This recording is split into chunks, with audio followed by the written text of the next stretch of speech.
Hello students. आज हम लोग स्टार्ट करने जा रहे हैं एक नया चैप्टर। इसका नाम है कोरिलेशन।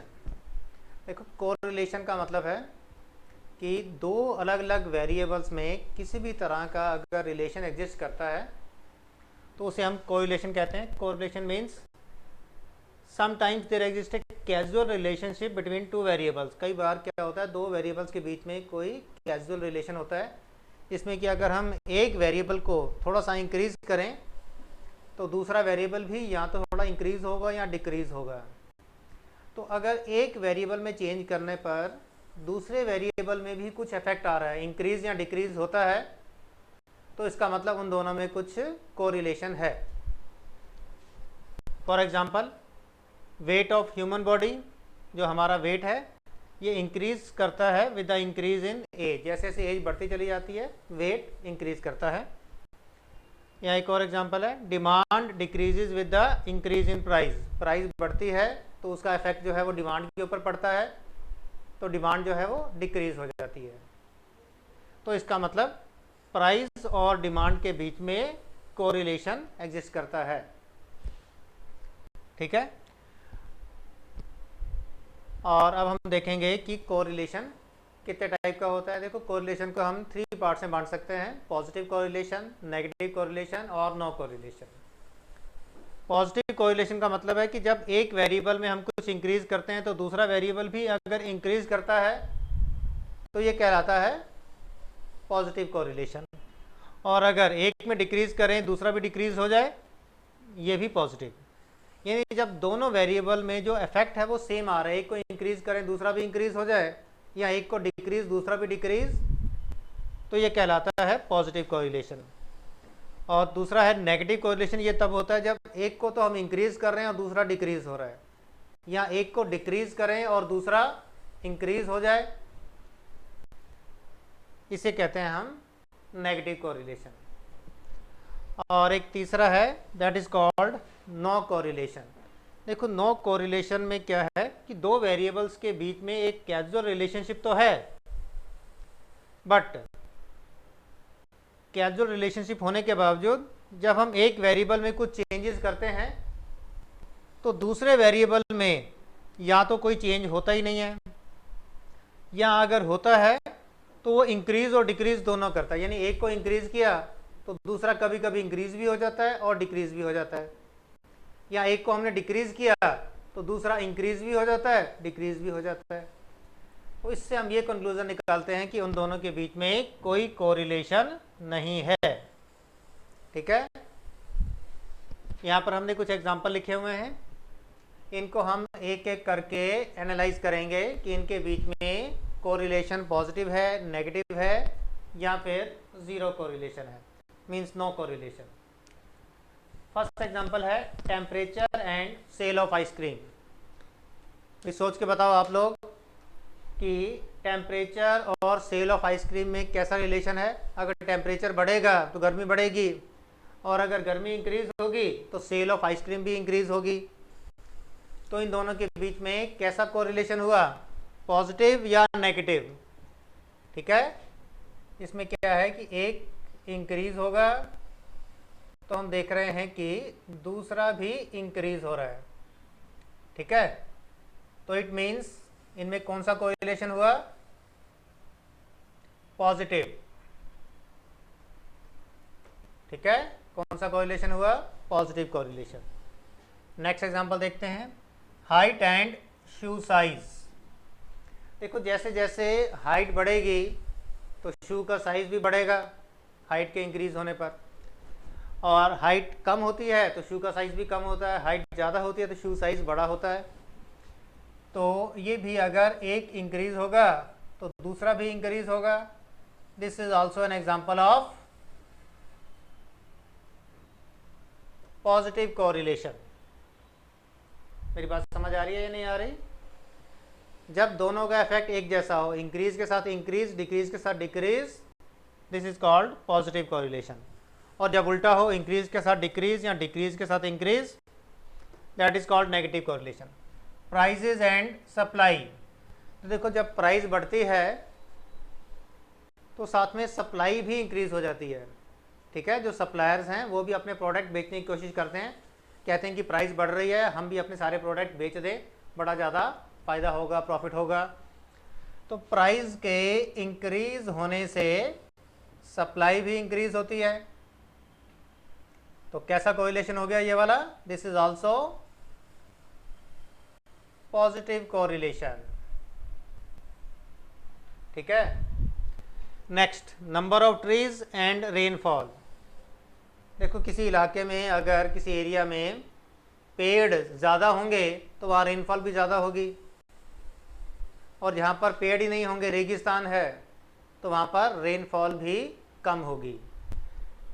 ठीक है। More number of trees more rainfall, less number of trees there will be less rainfall. इसको हम कह सकते हैं मोर ट्रीज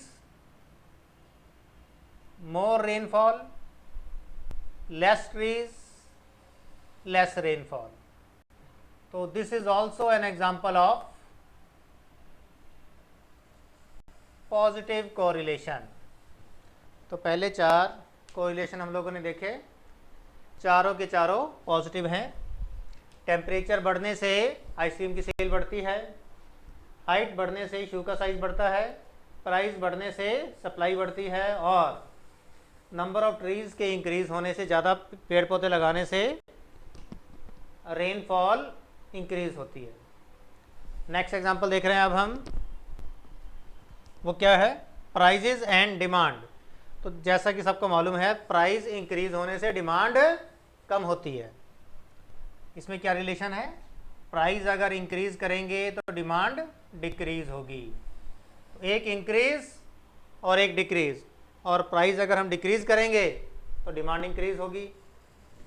तो अब क्या कंक्लूजन निकाला कि इनके बीच में कैसा कोरिलेशन है? एक को इंक्रीज करते हैं, दूसरा डिक्रीज हो रही है, that is called negative correlation. कैसा कोरिलेशन है? नेगेटिव। नेक्स्ट देखते हैं हम, marks in history and marks in maths. किसी स्टूडेंट के या कुछ स्टूडेंट्स के मार्क्स की लिस्ट दी हुई है हमें, उनके हिस्ट्री के मार्क्स गिवन हैं और मैथ्स के मार्क्स गिवन है। आप लोग सोच के बताओ दोनों के बीच में कैसा कोरिलेशन हो सकता है, पॉजिटिव या नेगेटिव। देखो, ये दोनों सब्जेक्ट जो हैं एक दूसरे के बिल्कुल अपोजिट हैं। मैथ्स जो है वो सारा का सारा लॉजिक्स फॉर्मूलों के ऊपर बेस्ड है, और हिस्ट्री जो है उसमें कोई लॉजिक, कोई फॉर्मूला नहीं है, बस हमें सिर्फ रटना है, याद करना है, बस ऐसा हुआ, हुआ सो हुआ, दैट्स ऑल। ठीक है। तो हमारा जो दिमाग होता है ये भी 2 तरह का होता है। कुछ लॉजिक्स को आसानी से समझ लेते हैं, तो जिनको लॉजिक इजीली समझ में आ जाते हैं तो उनके मार्क्स मैथ्स में ज़्यादा आते हैं, और हिस्ट्री जैसे रटने वाले सब्जेक्ट के अंदर जिसमें कोई लॉजिक ही नहीं होता, ठीक है, तो उसमें कम मार्क्स आते हैं। या फिर कुछ लोगों का दिमाग ऐसा होता है कि जितना मर्जी कोई चीज़ रटवा लो तो याद हो जाती है वो आसानी से, तो उनके फिर हिस्ट्री में मार्क्स ज़्यादा आते हैं। और मैथ्स नेचुरल है कि रटने से नहीं आता, लॉजिक समझने से आता है। तो अल्टीमेटली हम ऐसा कह सकते हैं कि अगर एक में इंक्रीज होगा तो दूसरे में डिक्रीज होगा, और अगर पहले में डिक्रीज होगा तो दूसरे में इंक्रीज होगा। तो अल्टीमेटली इनके बीच में कैसा कोरिलेशन निकला? नेगेटिव। कैसा कोरिलेशन है? नेगेटिव। नेक्स्ट देखते हैं, marks obtained by Ram and marks obtained by मी।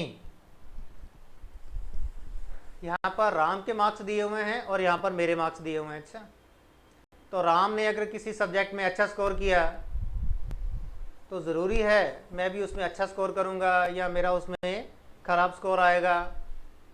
तो अल्टीमेटली ये जो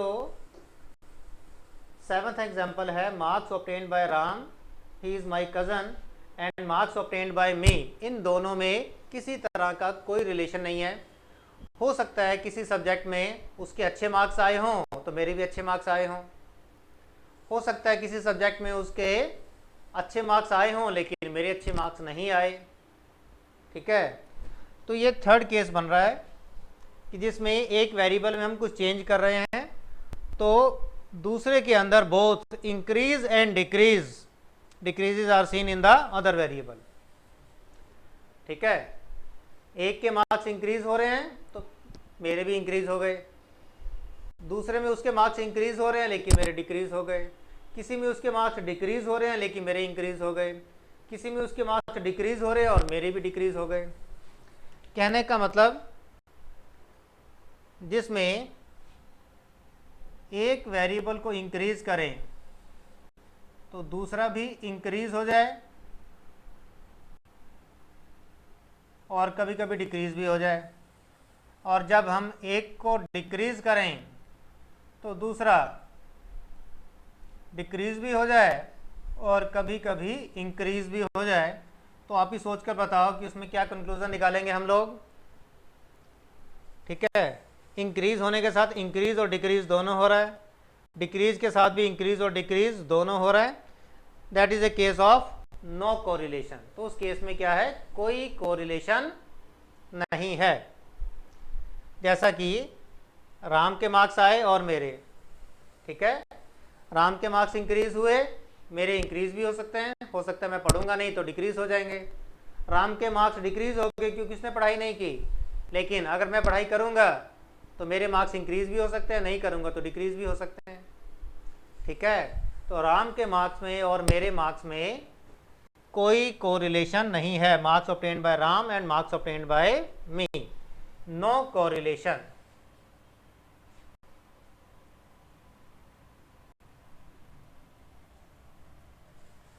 और marks in primary classes and marks in graduation, same student है, उसके प्राइमरी क्लासेस के मार्क्स देखें और ग्रेजुएशन के मार्क्स देखें तो हमें दोनों तरह के केसेस देखने को मिलेंगे। कुछ ऐसे स्टूडेंट होंगे जो प्राइमरी क्लासेस में तो बहुत इंटेलिजेंट थे और ग्रेजुएशन में भी अच्छा स्कोर किया, लेकिन सिमिलरली प्राइमरी में अच्छा स्कोर करने के बावजूद ग्रेजुएशन में खराब स्कोर किया। दोनों केसेस पॉसिबल हैं। ठीक है, प्राइमरी में क्या होता है कि बच्चे छोटे होते हैं, पेरेंट्स जो हैं थोड़ी हेल्प करते हैं, पढ़ा देते हैं उनको, तो छोटी क्लासेस में हो सकता है अच्छे मार्क्स आ जाएं, लेकिन बड़े होते होते दोनों केस हो सकते हैं, गुड मार्क्स और बैड मार्क्स, मतलब अच्छे मार्क्स भी आ सकते हैं और ख़राब भी आ सकते हैं, लाइक थर्ड केस। और हो सकता है कि प्राइमरी क्लासेस में तो कम मार्क्स आए, लेकिन जैसे जैसे उम्र बढ़ी वैसे समझदार हो गए और ग्रेजुएशन पर पहुंचते पहुंचते हम इंटेलिजेंट हो गए। तो इंटेलिजेंट होने पर ज़्यादा मार्क्स भी आ सकते हैं, हो सकता नहीं हुए तो कम मार्क्स भी आ सकते हैं। मेरे ख्याल से क्लियर है सारा। प्राइमरी क्लासेस के मार्क्स और ग्रेजुएशन के मार्क्स में भी नो कोरिलेशन है, कोई कोरिलेशन नहीं है। तो हमने इतने सारे केसेस देखे जिनमें हमने देखा कि दो वेरिएबल्स के अंदर कभी कभी पॉजिटिव कोरिलेशन होता है, कभी कभी नेगेटिव कोरिलेशन होता है, और कभी कभी क्या है कि उनमें कोई कोरिलेशन नहीं होता। एक को इंक्रीज करने पर दूसरा इंक्रीज और डिक्रीज दोनों हो जाता है।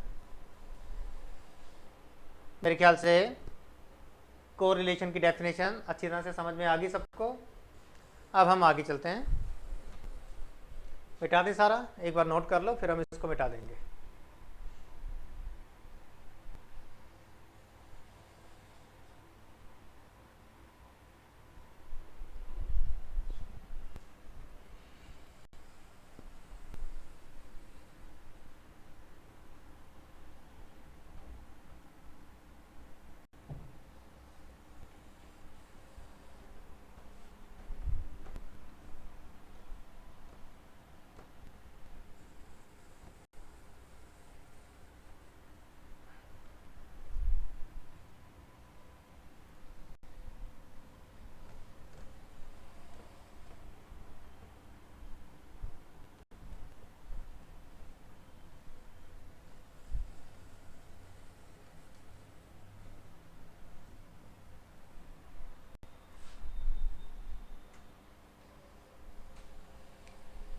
अब हम एक एग्जाम्पल देखेंगे।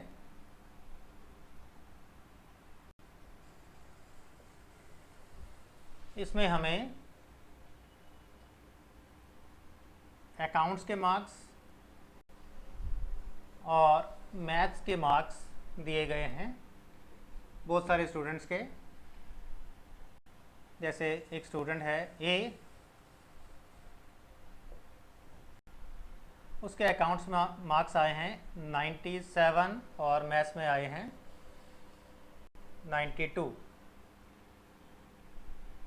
स्टूडेंट और रोल नंबर मान लेते हैं 1 2। सेकंड स्टूडेंट है, इसके अकाउंट्स में आए हैं 75, मैथ्स में आए हैं 82। थर्ड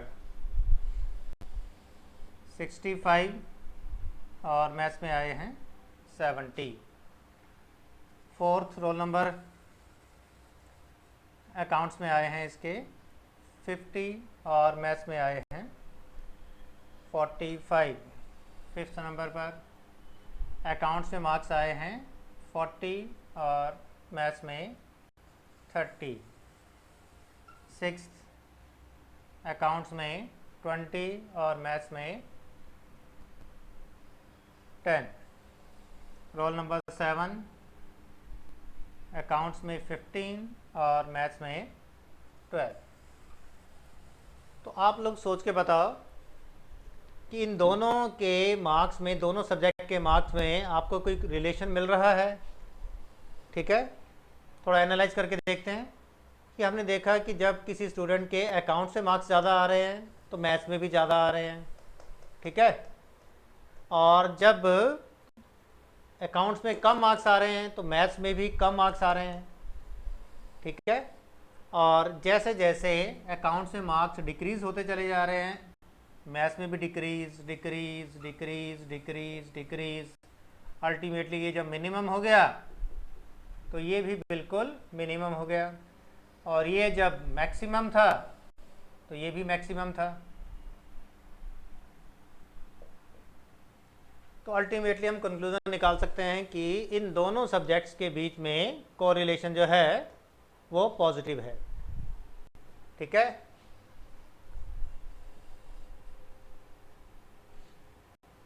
अब हम क्या करेंगे, एक और एग्जांपल लेते हैं।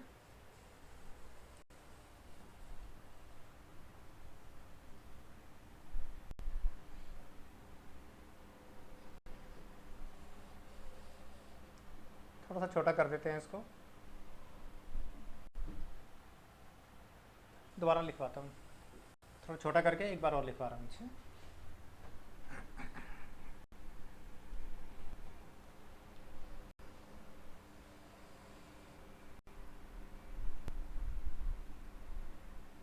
अकाउंट्स और मैथ्स, सपोज 90, 95, 60, 52, 40, 35, 10, 50। थोड़ा सा छोटा कर दिया, हमारा बोर्ड का साइज थोड़ा सा छोटा है तो इसमें मेरे को 2 एग्जाम्पल इकट्ठे लिखने थे। अच्छा, दैट इज़ एग्जाम्पल 1।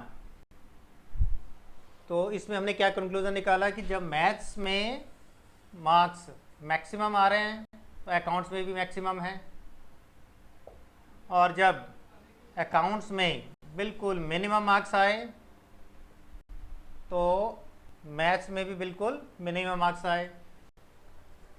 इसमें मार्क्स इंक्रीज तो इसमें इंक्रीज, इसमें डिक्रीज तो इसमें डिक्रीज। तो कैसा कोरिलेशन बना इनका? पॉजिटिव। एक एग्जाम्पल 2 हम लोग नीचे और देख रहे हैं। सपोज मैथ्स एंड हिस्ट्री के मार्क्स का एग्जाम्पल देख रहे हैं हम लोग। किसी स्टूडेंट के मैथ्स में 95 मार्क्स आए, हिस्ट्री में 25। मैथ्स में मार्क्स डिक्रीज होकर 80 हो गए और इसमें मार्क्स इंक्रीज होकर 40। मैथ्स में मार्क्स डिक्रीज होकर 60, इसमें मार्क्स इंक्रीज होकर 65। इसमें 40 डिक्रीज होकर 40 हो गए, इसमें मार्क्स इंक्रीज होकर 85, इसमें मार्क्स डिक्रीज होकर 35 आए, और यहाँ पर मार्क्स इंक्रीज होकर 95। तो अब इसमें बताओ कैसा कोरिलेशन है। जब मैथ्स में मार्क्स हाईएस्ट थे तो यहाँ पर बिल्कुल मिनिमम लोएस्ट मार्क्स आए, और यहाँ पर हाईएस्ट थे। और जैसे जैसे ये मार्क्स डिक्रीज हो रहे हैं वैसे वैसे ये वाले मार्क्स इंक्रीज हो रहे हैं। ये और डिक्रीज, ये वाले और इंक्रीज, और डिक्रीज और इंक्रीज, डिक्रीज होकर ये वाले मिनिमम आ गए, तो ये इंक्रीज होकर बिल्कुल मैक्सिमम हाईएस्ट मार्क्स आ गए इसमें। ठीक है, तो अल्टीमेटली कंक्लूजन क्या निकला कि फर्स्ट एग्जांपल में इन दोनों सब्जेक्ट के बीच में कोरिलेशन कैसा है, नेगेटिव या पॉजिटिव, इंक्रीज पर इंक्रीज, डिक्रीज पर डिक्रीज, पॉजिटिव। और यहाँ पर क्या है, मैक्सिमम होने पर मिनिमम और मिनिमम होने पर मैक्सिमम। ठीक है, डिक्रीज होने पर इंक्रीज और इंक्रीज होने पर डिक्रीज। तो यहाँ पर कोरिलेशन कैसा है, नेगेटिव।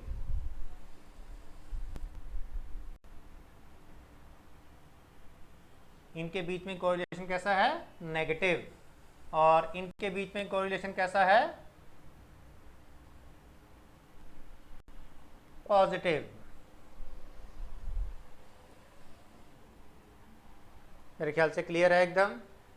अब हम क्या करेंगे, इन दोनों एग्जाम्पल्स को ग्राफ के ऊपर प्लॉट करेंगे हम लोग। सपोज कर लेते हैं यहाँ पर हमें अकाउंट्स के मार्क्स गिवन हैं और यहाँ पर मैथ्स के, अकाउंट्स एंड मैथ्स। तो सपोज कर लेते हैं this is 100, this is 50, this is 10, 20, 30, 40, 50,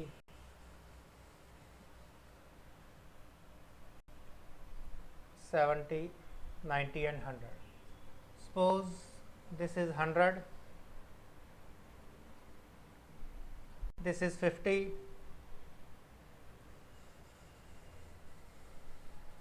this is 10, 20, 30, 40, 50, 60, 70, 80, 90 and 100। तो फर्स्ट एग्जांपल का फर्स्ट केस देख रहे हैं हम, 90 एंड 95। अकाउंट्स में 90 ये रहा और मैथ्स में 95। तो इसको अगर हम ग्राफ के ऊपर प्लॉट करेंगे तो ये वाला पॉइंट बनेगा। नेक्स्ट इज 60 एंड 52, ये है 60 और यहाँ पर 52।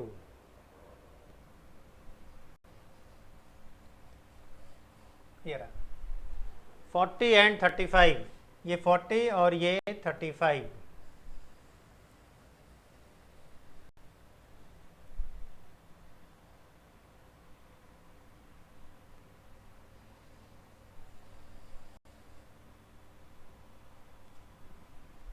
नेक्स्ट इज 10 एंड 15, ये 10 और ये 15।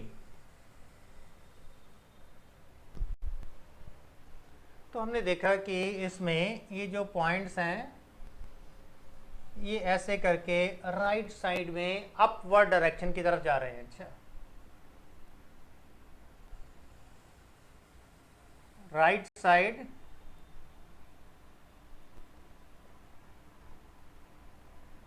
अपवर्ड डायरेक्शन, ऐसे करके ऊपर की तरफ ग्राफ बना हुआ है सारा।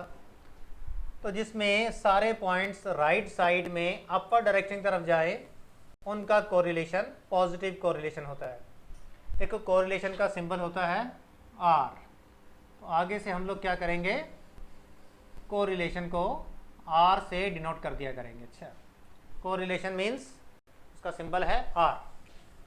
Right side upward direction means positive R, correlation is positive. नीचे वाले का ग्राफ बनाएं एक बार हम। सपोज ये मैथ्स के मार्क्स हैं और ये वाले हिस्ट्री के।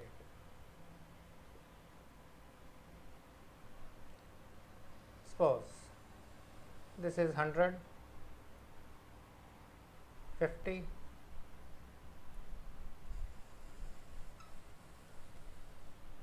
70, 80, 90,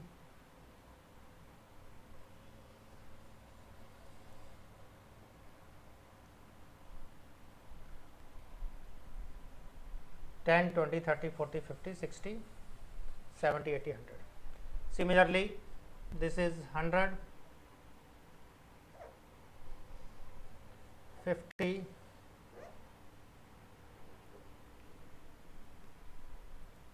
80, 60, 40, 20 और 10,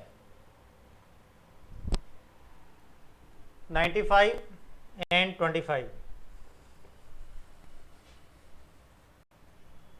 ये वाला पॉइंट आया। 80 and 40, 80 and 40। Next is 60 and 65, x axis पर 60 और वाई पर 65। Next is 40 and 85, this is 40 and 85।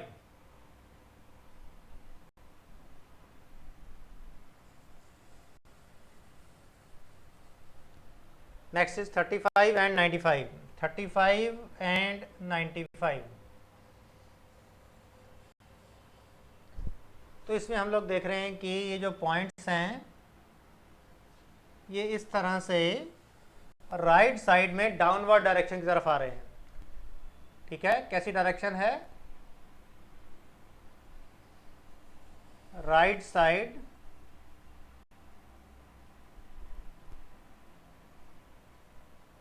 Downward direction.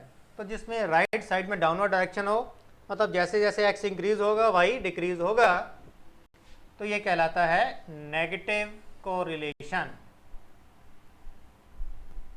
क्या कहलाता है? Negative correlation. और ये कहलाता है पॉजिटिव कोरिलेशन।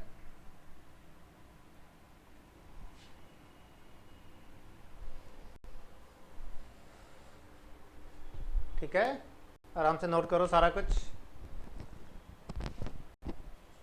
पॉजिटिव कोरिलेशन कैसा होता है, नेगेटिव कैसा होता है? राइट साइड ऊपर की तरफ जाए, राइट ही देखना है हमेशा। Right side upper direction positive, right side में डाउनवर्ड डायरेक्शन नेगेटिव। ठीक है, सारा नोट करो, मिटा देंगे।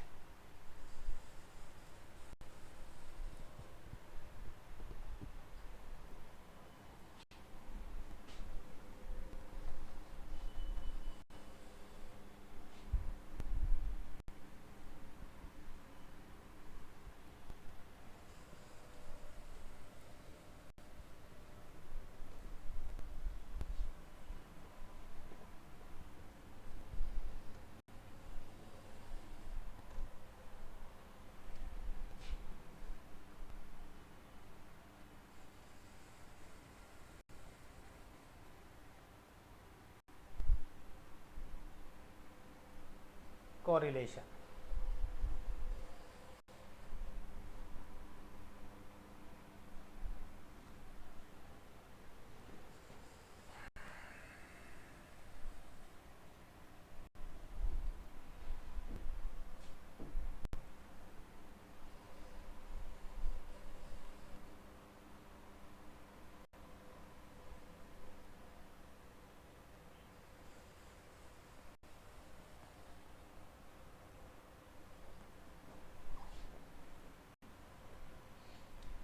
ये मैंने यूं ही जरा बोर्ड को कुछ पार्ट्स में डिवाइड कर लिया है। आप यहाँ पर देखो, यहाँ पर मैं आपको एक ग्राफ बना कर दिखा रहा हूँ।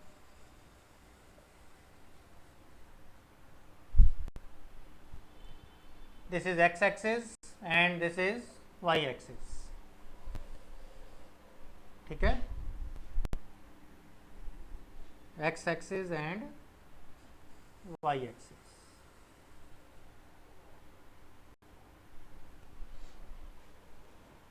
देखो अगर हमें कोई क्वेश्चन गिवन था जिसमें एक्स और वाई की वैल्यू ऐसे टेबल में गिवन है एक्स एंड वाई, और उनका हम ग्राफ बनाएं, तो इस बार हम बिना क्वेश्चन के ही एक ग्राफ बना रहे हैं कि ग्राफ अगर इस तरह से बनता है, एक पॉइंट इधर आया, इधर इधर इधर इधर इधर एंड इधर, लाइक दिस,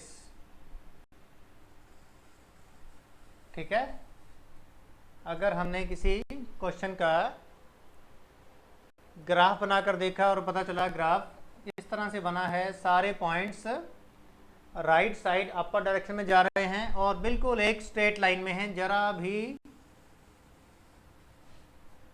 उनमें चेंज नहीं आया, जरा भी टेढ़े मेढ़े नहीं हुए, सारे पॉइंट्स एक लाइन में आ रहे हैं, तो अगर किसी का ग्राफ बनाने पर ऐसा ग्राफ बने, this is called positive correlation. तो है ही, राइट साइड अपर डायरेक्शन जा रहा है, लेकिन बिल्कुल परफेक्टली पॉजिटिव है।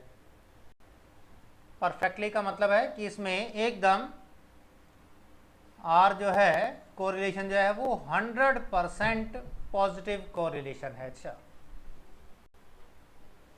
कोरिलेशन एकदम 100% है। 100% correlation means perfectly positive correlation,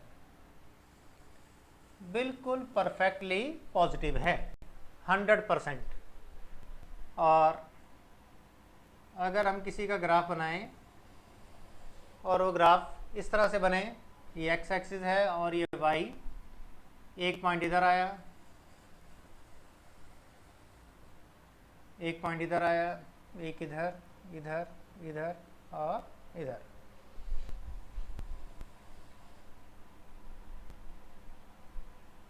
तो राइट साइड डाउनवर्ड डायरेक्शन में जा रहा है ग्राफ, और हमने ये भी देखा कि सारे के सारे पॉइंट्स एक लाइन में हैं,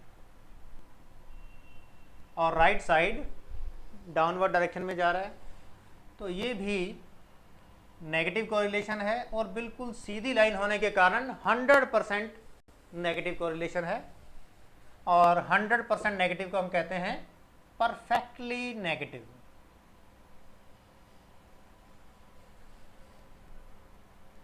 perfectly negative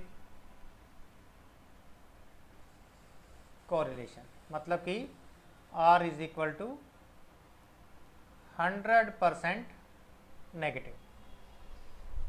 That was 100% positive, that was 100% negative correlation, ठीक है। और अगर हम किसी का ग्राफ बनाएं और वो इस तरह से बने, एक पॉइंट इधर, एक पॉइंट इधर, एक इधर, इधर इधर इधर और इधर कि ग्राफ बनाया, तो पता चला कि ये ग्राफ बिल्कुल स्ट्रेट लाइन में नहीं जा रहा, थोड़ा सा ऐसे करके डायरेक्शन चेंज कर लेता है अपनी, लेकिन अल्टीमेटली इसकी डायरेक्शन हमें साफ नज़र आ रही है, डायरेक्शन राइट साइड अपवर्ड है, बट बिल्कुल स्ट्रेट लाइन में नहीं जा रहा, थोड़े से फ्लक्चुएशन के साथ जा रहा है। तो अगर थोड़े फ्लक्चुएशन के साथ जाए तो इसका मतलब है कि कोरिलेशन 100% बिल्कुल नहीं है, 100 से थोड़ा कम है, ठीक है। 100 से थोड़ा सा कम है, वो डिपेंड करता है कि कितनी फ्लक्चुएशन है। अगर थोड़ी फ्लक्चुएशन है तो सपोज 90% हो सकता है, थोड़ा ज़्यादा फ्लक्चुएशन, जितनी ज़्यादा फ्लक्चुएशन करते चले जाएंगे कोरिलेशन कम होता चला जाएगा, ठीक है। तो हम इसको देखकर कह सकते हैं कि बिल्कुल परफेक्टली 100% कोरिलेशन तो ये नहीं है, लेकिन पॉजिटिव ज़रूर है। अच्छा, ठीक है। और साथ में हम लोग ये भी देख रहे हैं कि फ्लक्चुएशन काफ़ी मामूली सी है, थोड़ी सी फ्लक्चुएशन के साथ ऐसे स्पाइरल वे में ऊपर जा रहा है। तो कम फ्लक्चुएशन होने के कारण हम इसको कहते हैं हाई डिग्री पॉजिटिव कोरिलेशन। क्या कहते हैं इसको हम? High degree. मतलब 100 में से 100 तो नहीं है, लेकिन 100 में से 90, 80, 85, 75 कुछ भी हो सकता है, तो फिर भी ये हाई डिग्री है। अच्छा, एग्जैक्टली नहीं बताएंगे कि कितना है, ठीक है, ना ही बता सकते हैं ग्राफ को देखकर। हम बता सकते हैं high degree positive correlation, right side upward direction है। और सिमिलरली ऐसा ही ग्राफ अगर इधर बन जाए, इधर इधर,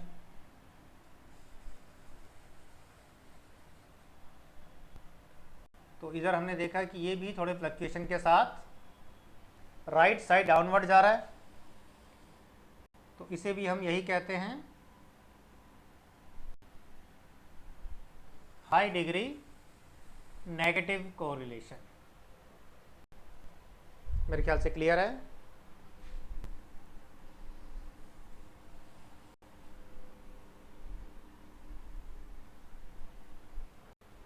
अब यहाँ पर एक और ग्राफ देखते हैं हम लोग। एक पॉइंट इधर आया,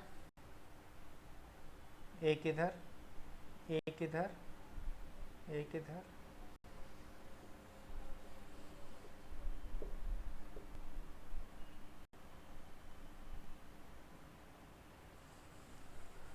तो इसमें हम लोग देख रहे हैं कि फ्लक्चुएशन थोड़ी सी कैसी है, ज़्यादा है। यस, ये हल्का सा फ्लक्चुएशन था, ये थोड़ी सी ज़्यादा फ्लक्चुएशन है, ठीक है।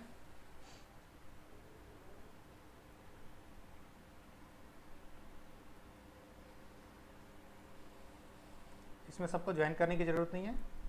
ऐसे करके हम एक बाउंड्री ड्रॉ कर देंगे कि इस बाउंड्री के अंदर ही ऐसे ऐसे करके फ्लक्चुएट हो रहा है। फ्लक्चुएट ज़्यादा होने के कारण this is called low degree but still positive correlation. Low degree का पॉजिटिव कोरिलेशन है। और सिमिलरली अगर ऐसा ही कोरिलेशन हमें यहाँ देखने को मिले,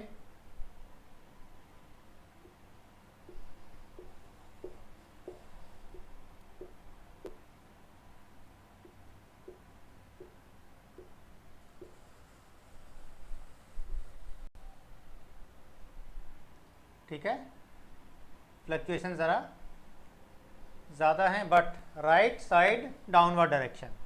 this is an example of low degree negative correlation, ठीक है। तो मैंने आपको बड़े सारे ग्राफ बनाकर दिखाए, बिल्कुल स्ट्रेट लाइन है, सीधी, विदाउट एनी फ्लक्चुएशन, तो 100% है। 100%, देखो 100 में से 100 तो हम बता सकते हैं, लेकिन अगर जरा सा टेढ़ा हुआ तो कितने नंबर कट जाएंगे ये हम ग्राफ देखकर नहीं बता सकते, ठीक है। बस स्टिल ये बता सकते हैं हाँ जी इंटेलिजेंट है, एवरेज हो गया, नालायक है समझ लो, बहुत ज़्यादा फ्लक्चुएशन आ रहे हैं, ठीक है।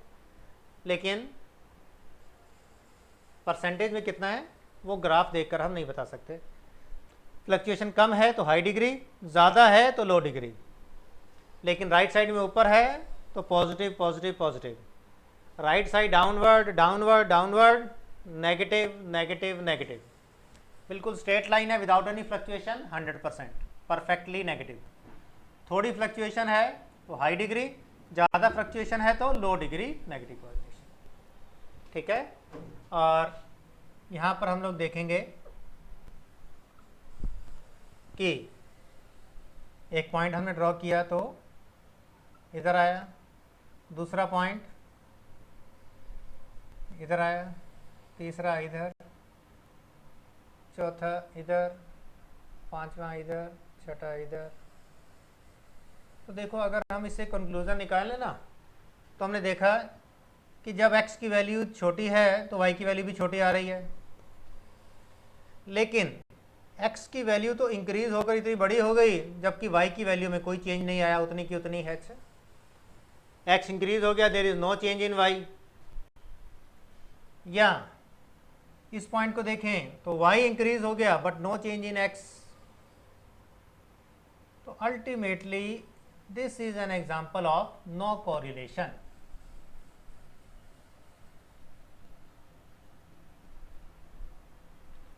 इसमें कोई कोरिलेशन नहीं है, सब तरह के पॉइंट मिल जाएंगे, ठीक है।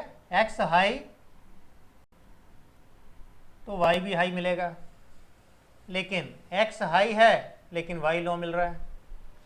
यहाँ पर एक्स की वैल्यू लो है छोटी सी, लेकिन वाई की वैल्यू हाई है। यहाँ पर एक्स भी लो है, वाई भी लो है, ठीक है। तो अल्टीमेटली जब एक सर्कल की फॉर्म में हमें पॉइंट मिले, ऐसे करके फ्लो नहीं मिल पा रहा, ठीक है। जैसे एक और एग्जांपल देके बताता हूँ कि हमने देखा पॉइंट एक इधर आ रहा है, इधर आ रहा है, इधर आ रहा है, इधर आ रहा है, इधर आ रहा है, इधर इधर इधर इधर, लाइक दिस। अब आप देख के बता सकते हो कि राइट साइड अपवर्ड है या राइट साइड डाउनवर्ड है। अच्छा, नहीं बता सकते ना इन सारे पॉइंट्स के बारे में, तो यही ग्राफ ऊपर बनाया था हमने। अच्छा,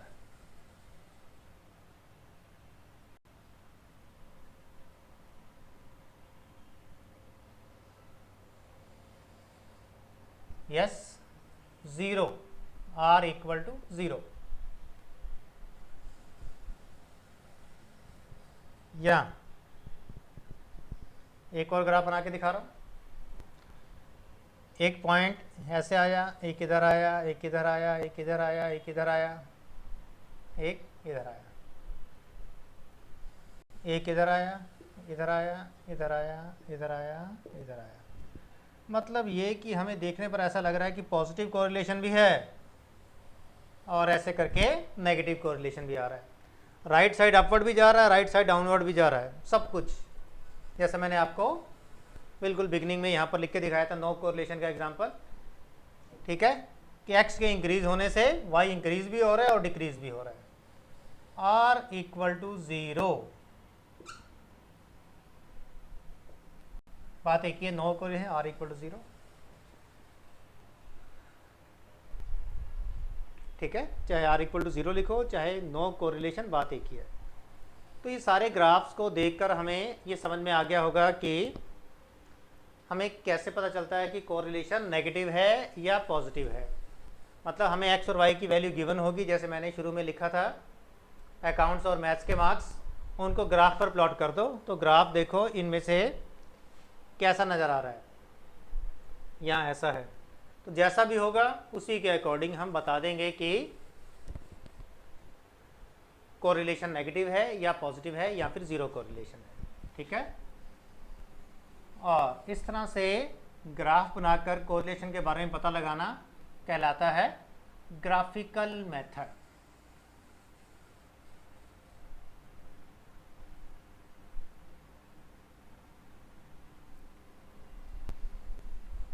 और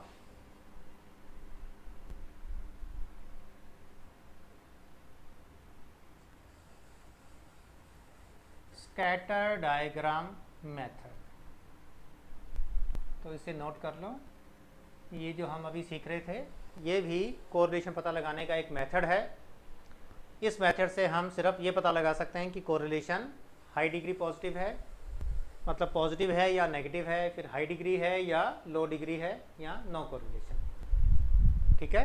एग्जैक्ट अमाउंट पता नहीं लगा सकते कि कोरिलेशन 70% है, 80 है, 60 है। आगे हम और भी मेथड सीखेंगे जिनमें हम एग्जैक्ट वैल्यू पता लगा सकेंगे कि कोरिलेशन कितना है, लेकिन ग्राफिकल मेथड से हम सिर्फ उसकी डायरेक्शन पता लगा सकते हैं, ठीक है। नेगेटिव पॉजिटिव है या हाई या लो डिग्री पता लगा सकते हैं, ठीक है। सारा ग्राफ नोट करो, फिर इसके बाद हम और भी मेथड सीखेंगे। तो अल्टीमेटली एक किस्म से हमने मेथड्स सीखने स्टार्ट कर दिए हैं, और ये हमारा पहला मेथड था,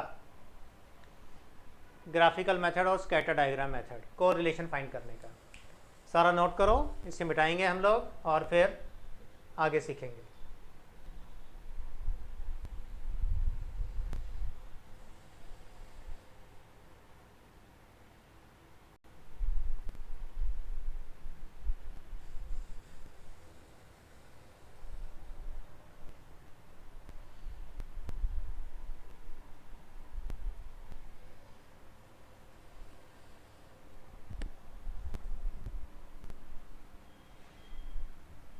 मिटा रहे हैं सारा हम।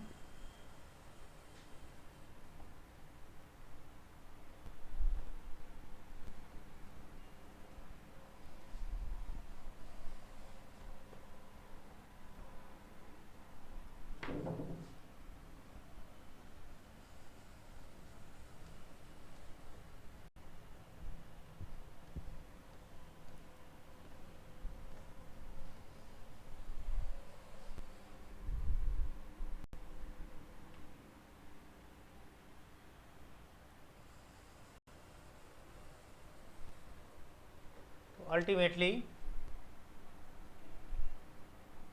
हमने एक मेथड सीख लिया है कोरिलेशन फाइंड करने का, दैट इज ग्राफिकल और scatter diagram method. Second is called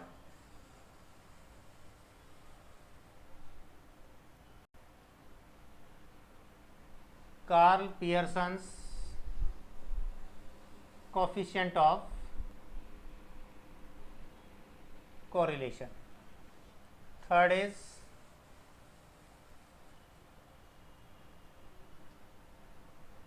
Spearman's coefficient of rank correlation. And the fourth is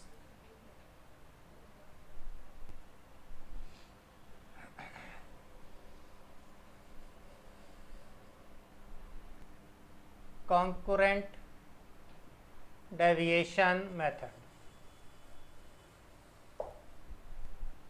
Concurrent deviation method. तो फर्स्ट वाला तो हमने कर लिया ग्राफिकल मेथड. अब हम सीखेंगे Karl Pearson's coefficient of correlation. तो एक क्वेश्चन लिखवा रहा हूं, ध्यान से देखो.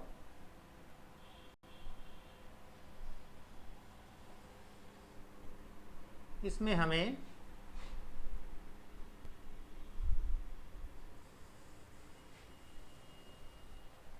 x और y की वैल्यू गिवन है.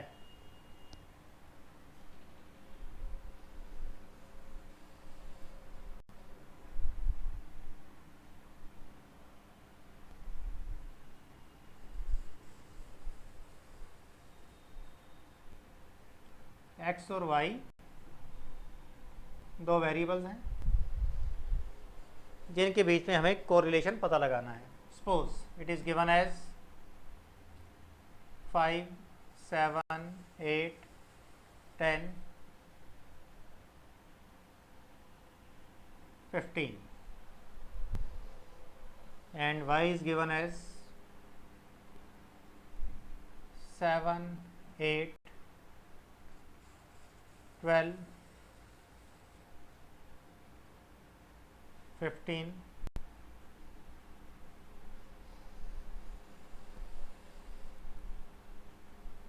18. 5, 7, 8, 10, 15. 5, 7, 8, 10, 15. 7, 8, 12, 15, 18. हमसे कहा गया है कि इसका कोरिलेशन फाइंड करो.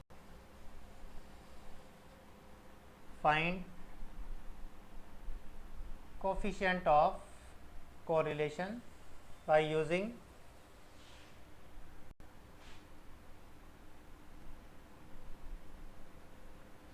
Karl Pearson's coefficient of correlation. Karl Pearson. तो इसके लिए देखो हम क्या करते हैं, x और y की वैल्यू हमें गिवन है. हम इसके आगे 3 कॉलम और बनाते हैं, x स्क्वायर, y स्क्वायर और x Y.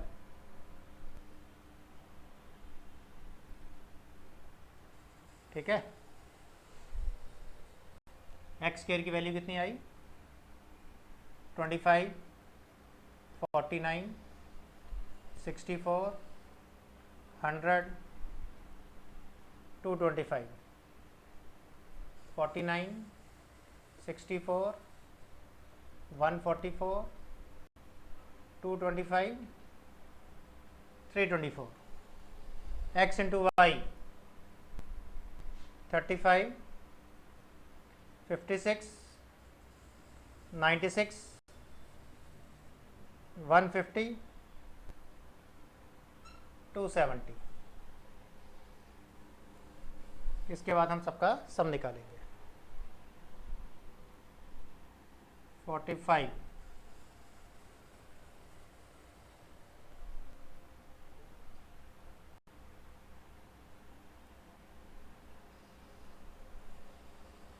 60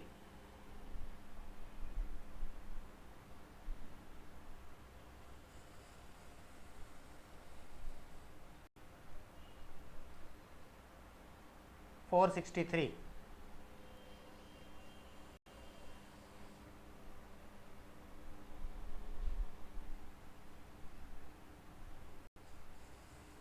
806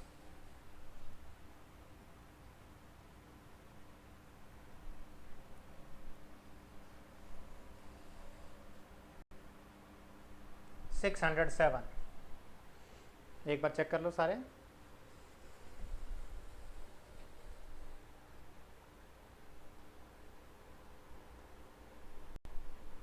607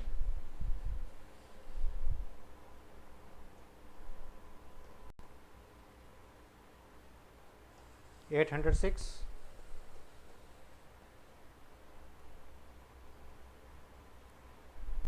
463 60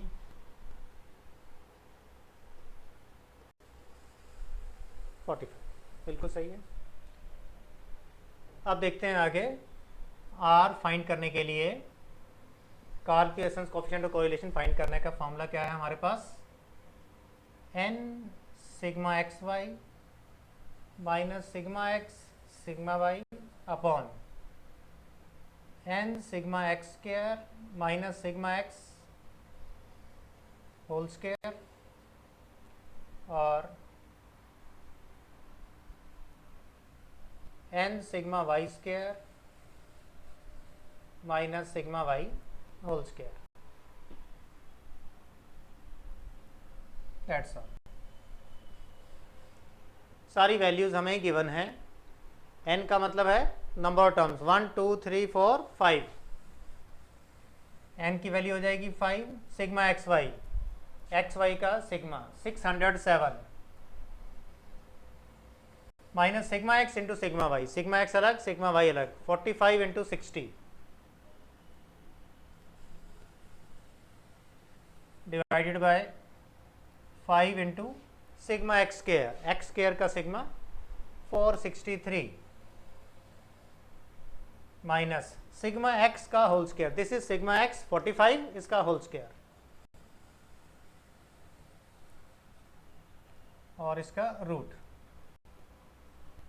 n sigma y square 5 into sigma y square. Sigma y square ये है और ये सिग्मा वाई है और जब सिग्मा वाई का होल स्क्वायर है तो इसका होल स्क्वायर करेंगे। Sigma y square 806 minus sigma y का होल स्क्वायर 60 का होल स्क्वायर। इसे 5 से मल्टीप्लाई करेंगे। इसे 45 इंटू 60 2700। इसे 5 से मल्टीप्लाई किया। इसका स्क्वायर किया। इसे 5 से मल्टीप्लाई किया।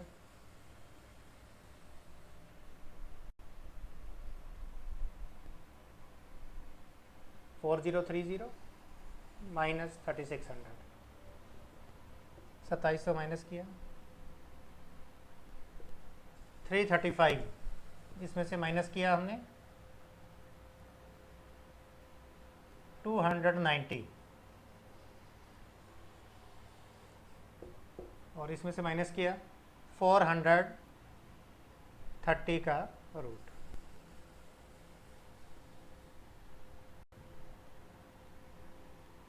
इसके बाद हम इसे सॉल्व करेंगे।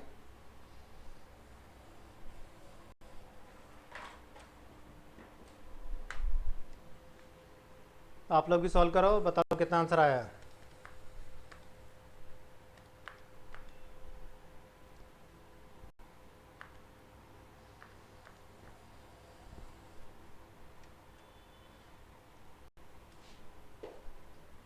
ये आया 0.9486,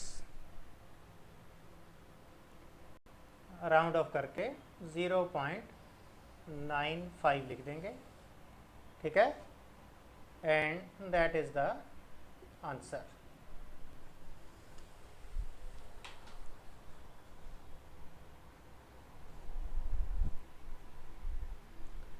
ठीक है, तो वैसे हमने देखने पर भी लग रहा था very high degree positive correlation लग रहा था, जैसे जैसे इंक्रीज हो रहा है वैसे वैसे ये भी लगातार इंक्रीज हो रहा है, ठीक है। लेकिन ग्राफ बनाएंगे तो बिल्कुल स्ट्रेट लाइन में नहीं आएगा, थोड़े से मामूली से फ्लक्चुएशन के साथ ग्राफ बन सकता है इसका बनाएं तो अगर, तो हमने देखा कि 0.95 वेरी हाई डिग्री। देखो अब आपको कैसे पता चला वेरी हाई डिग्री है? एक्चुअली क्या है कि जब बिल्कुल परफेक्ट कोरिलेशन होता है ना तो उसमें आर की वैल्यू आती है 1, ठीक है। जब पूरा 1 आया तो मतलब 100% कोरिलेशन है 1, और जब 1 से कम आया तो थोड़ा कम है, ठीक है। और 0.95 स्टिल वेरी हाई। मेरे ख्याल से क्लियर है। इसमें साथ ही हम लोग ऐड कर देते हैं कि इन तीनों मेथड से जब हम कोरिलेशन निकालेंगे तो हमें कोरिलेशन की वैल्यू मिलेगी। तो जो कोरिलेशन की वैल्यू होगी वो -1 और +1 के बीच में लाई करेगी, ठीक है। +1 और -1 के बीच में लाई करेगी, ना तो +1 से बड़ी होगी ना -1 से छोटी। अलग से दोबारा बता दूंगा, ठीक है। और अभी इतना ही काफ़ी है कि इसका आंसर 0.95 है। फर्स्ट मेथड में हम एग्जैक्ट आंसर नहीं निकाल पाते थे, सिर्फ ये बताते थे high degree positive, low degree positive and so on, जबकि इसमें हम बिल्कुल एग्जैक्ट आंसर बता सकते हैं। कोरिलेशन इज 0.95, ठीक है। नोट करो, फिर हम इसको मिटाएंगे। लेकिन मिटाने से पहले आपको एक बात बता दें, आपने देखा होगा मैंने ना तो इसका रूट निकाला ना इसका निकाला, सीधा सारी कैलकुलेशन करके एक बार में आंसर निकाल दिया, ठीक है। मुझे मालूम है आप लोगों को भी आता होगा, लेकिन बाई चांस अगर किसी को डायरेक्ट कैलकुलेशन करनी नहीं आती तो मैं सारी कैलकुलेशन यहाँ पर लिख रहा हूँ, ध्यान से देख लो। कैलकुलेटर के ऊपर हम लिखेंगे सबसे पहले 335, फिर डिवाइड वाला बटन प्रेस करेंगे, फिर लिखेंगे हम 290 और फिर रूट वाला बटन प्रेस करेंगे, फिर से करेंगे डिवाइड 430 और फिर से रूट वाला बटन प्रेस करेंगे, और फिर जब हम इक्वल टू प्रेस करेंगे तो आप लोग देखोगे कि सेम आंसर आ गया। देखो हो सकता है कि आप में से बड़े सारे स्टूडेंट्स बोलें अरे ऐसे आंसर कैसे आ गया, लेकिन आपके सामने है, देखो आ गया। अच्छा ठीक है, थोड़ा सा लॉजिकली बता रहा हूँ रीज़न के साथ, ध्यान से देखो। जब हम 335 डिवाइड बाय 290 करेंगे तो दोनों को डिवाइड होकर आंसर मिलेगा या नहीं मिलेगा हमें? तो आंसर है नहीं मिलेगा, क्योंकि अगर मिल जाता डिवाइड होके तो हमारा तो आंसर रॉन्ग हो जाता। तो जब हम लिखते हैं दिस डिवाइड बाय दिस तो अभी डिवाइड नहीं हुआ।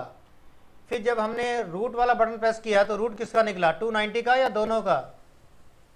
नेचुरल है कि अगर दोनों का रूट निकल जाता तो फिर से गलत हो जाता, ये 290 का ही रूट निकलेगा। और फिर जब हम डिवाइड लगा के 430 लिखेंगे, ये भी नीचे आ रहा है, और फिर रूट को प्रेस करेंगे तो 430 का ही रूट निकलेगा। और जब इक्वल टू प्रेस करेंगे तो ये सारी कैलकुलेशन इकट्ठी करके हमें एक सिंगल आंसर बताएगा, ये रहा। That is very important.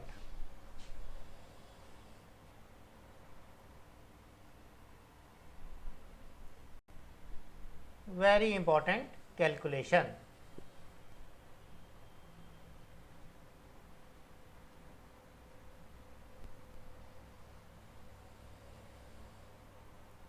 On calculator.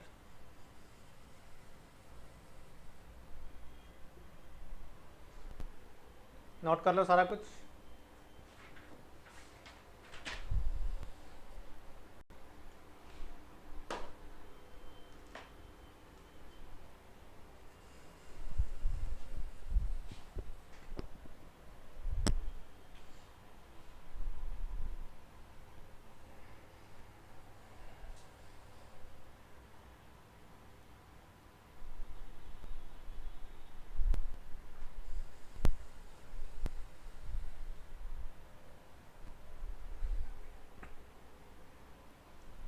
मिटा दें सारा।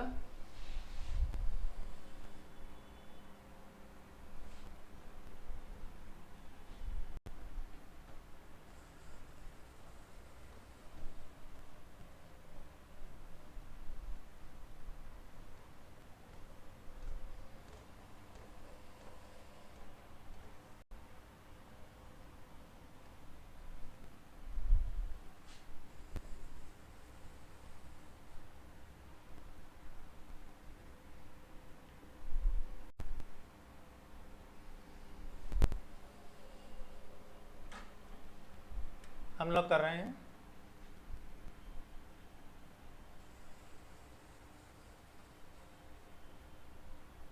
Karl Pearson's coefficient of correlation.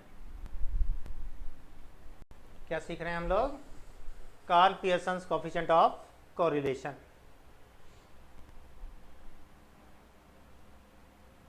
और अभी तक हमने सीखा है इसका आर फाइंड करने का फॉर्मूला। अगेन लिख देता हूँ, n sigma x y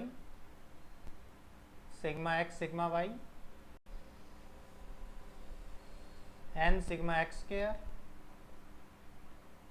sigma x का होल स्क्वायर और फिर होल रूट, और similarly n sigma y square minus sigma y का होल स्क्वायर। ठीक है।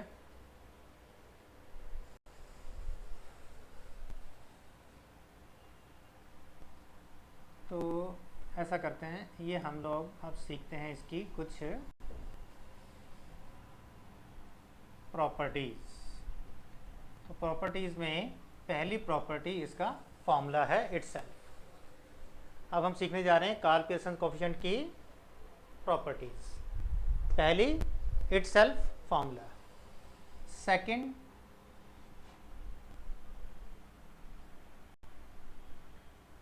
the value of R lies between -1 and +1. We can say R is equal to -1 +1, and this types of bracket means R lies between -1 and +1 including 1 and -1। ठीक है। और इसको लिखने का एक और ढंग है, R greater than equal to -1 less than equal to +1, कि R की वैल्यू -1 और +1 के बीच में लाई करेगी। और एक और नए ढंग से लिख के दिखा रहा हूँ, that is 0, that is +1 and that is -1। तो ये जो -1 और +1 के बीच का पोर्शन है, सिर्फ इतनी जगह में ही कोफिशिएंट ऑफ कोरिलेशन आता है।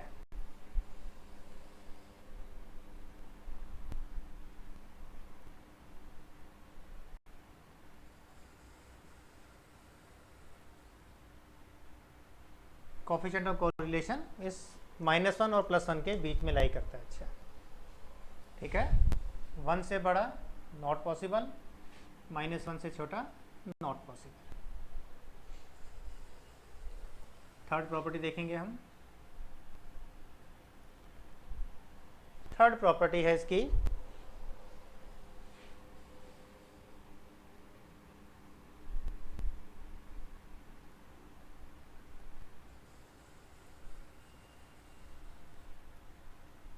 the coefficient of correlation is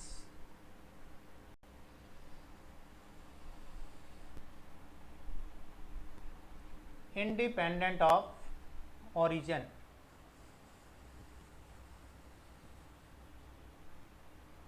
ये इंडिपेंडेंट ऑफ ओरिजिन है,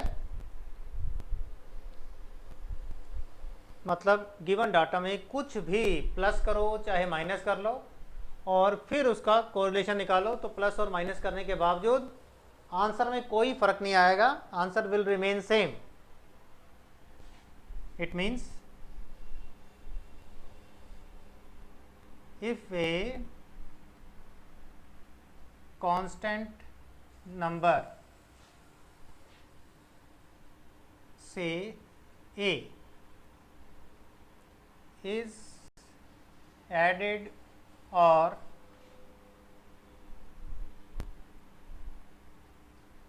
subtracted in the given data,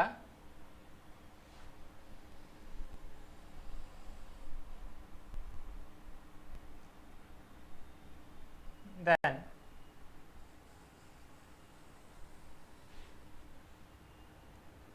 the value of R will remain same. Means no change in the value of R. R की value में कोई change नहीं आएगा. That is called independent of origin. And similarly fourth property है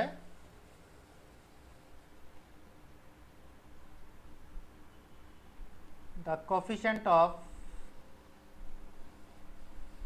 correlation is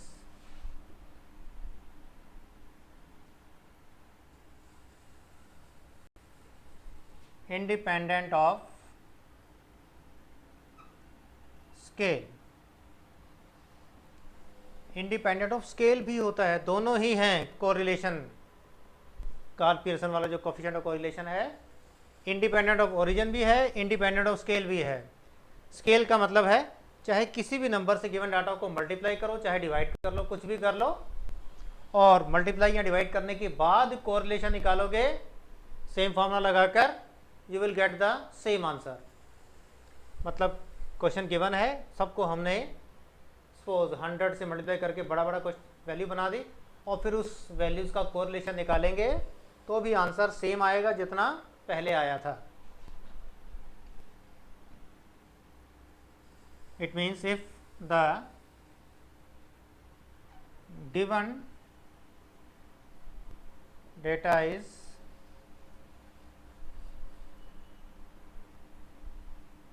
multiplied or divided by a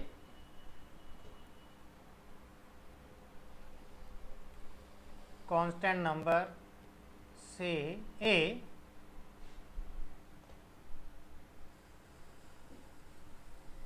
the value of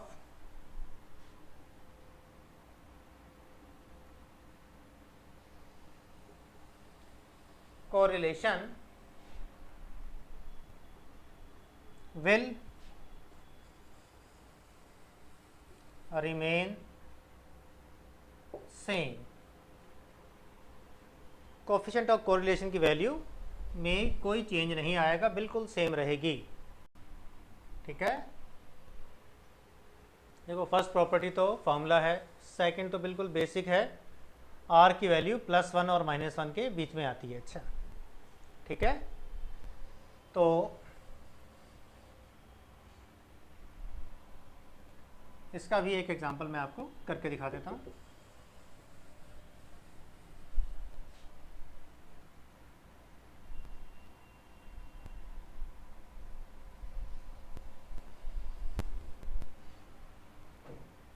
suppose second property, second property का एक example से prove करके दिखा रहा हूँ. x की वैल्यू हमें गिवन है 5, 8, 10, 15। y की वैल्यू गिवन है हमें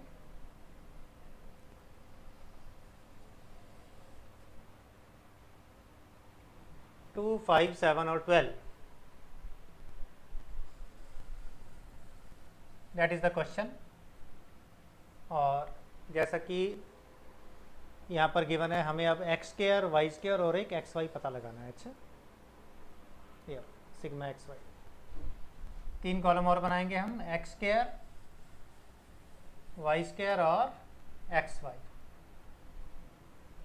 25, 64, 100, 225, 4, 25, 49, 144।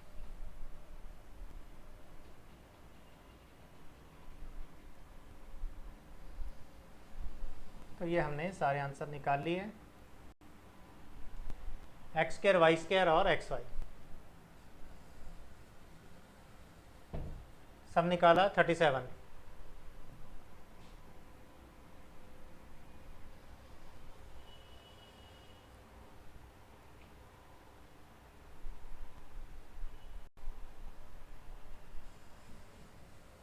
That is 38। 8, 5, 13, 5, 18। इनका सम निकाला।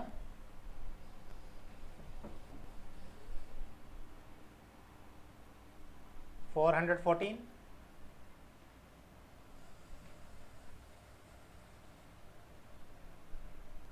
212,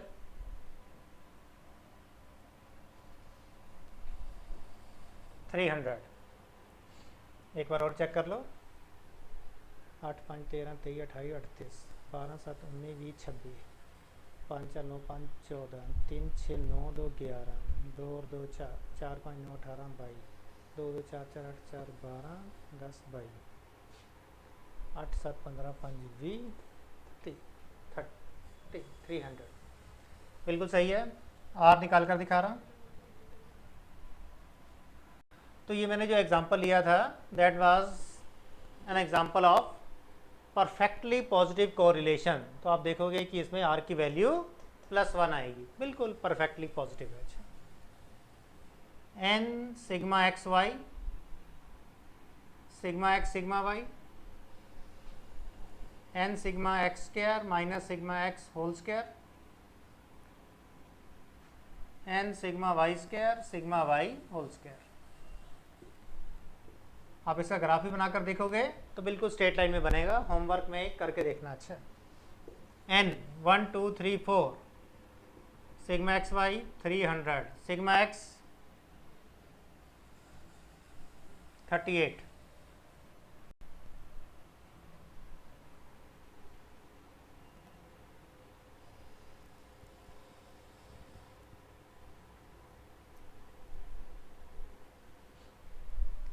sigma x 38, sigma y 26, n 4, sigma x square, that is sigma x square 414 minus sigma x whole square 38 whole square,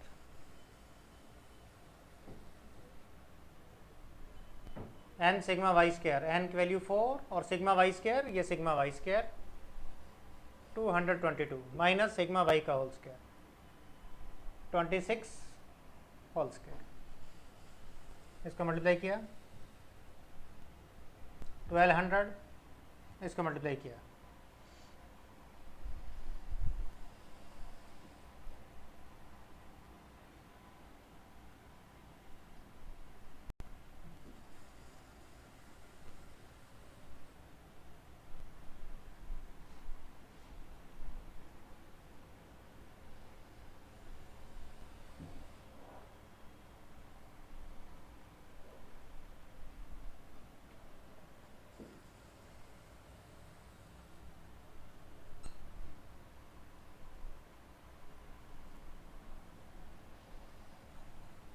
$38 का स्क्वायर 1444।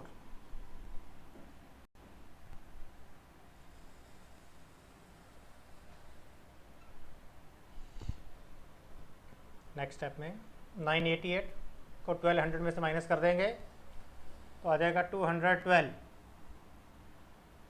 इसको माइनस किया, ये आया 212 का रूट, और इसमें से ये माइनस किया, ये भी आ गया 212 का रूट। और नेक्स्ट स्टेप में 212 अपॉन में 212, मालूम है ना सबको, 212 का रूट बिल्कुल 212 बन जाएगा, काटेंगे तो is equal to 1। That is the answer. तो ये मैंने आपको एक स्पेशल क्वेश्चन करवाया था जिसमें कोरिलेशन +1 आ रहा था, तो बस इससे ज़्यादा कोरिलेशन हो ही नहीं सकता, बिल्कुल परफेक्टली पॉजिटिव कोरिलेशन था और इसकी वैल्यू आ गई 1। सिमिलरली परफेक्टली नेगेटिव होता, ठीक है, तो इसका आंसर आ जाता -1।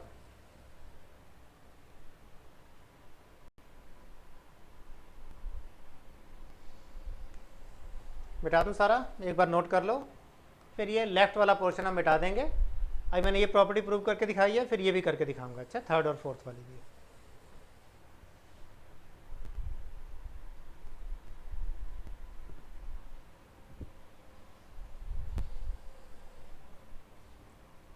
मिटा दें।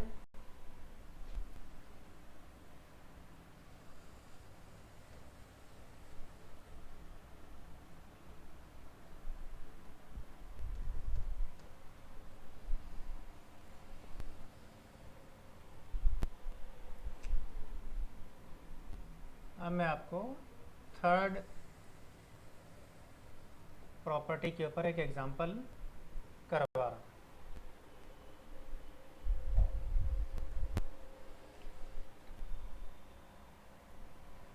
थर्ड प्रॉपर्टी, ठीक है।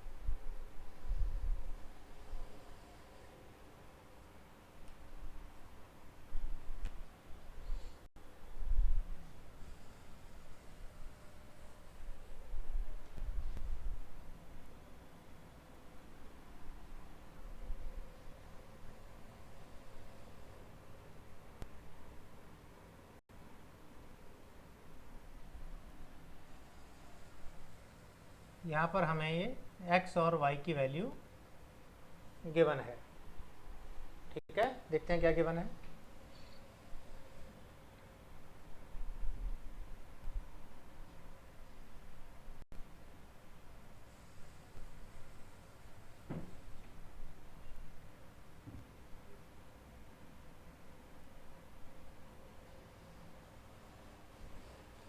y की वैल्यू गिवन है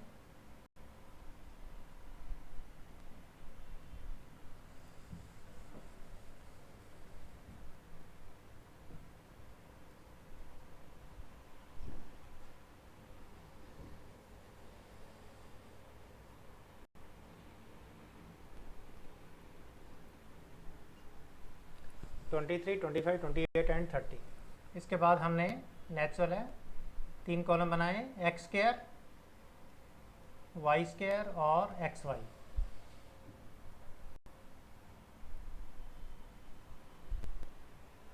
एक्स स्क्वायर, वाई स्क्वायर और एक्स वाई। एक्स की वैल्यू आ गई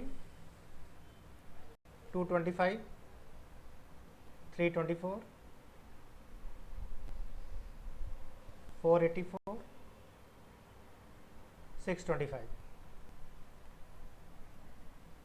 529, 625,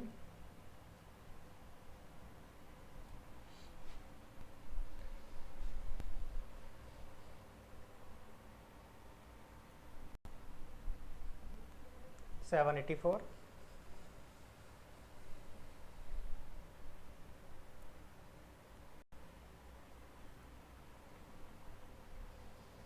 900। और एक्स वाई की वैल्यू निकालेंगे 15 इंटू 23 345 25 इंटू 18 450 28 इंटू 22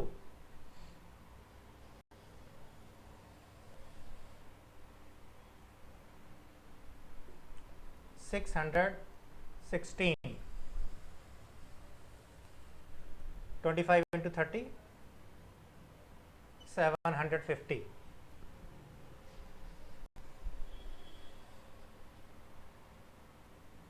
तो ये हो गया हमारा एक्स वाई। अभी बाकी जगह हम बाद में यूज़ करेंगे ये वाली।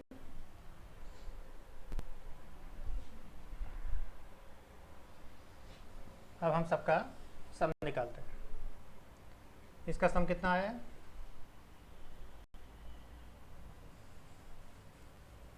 80।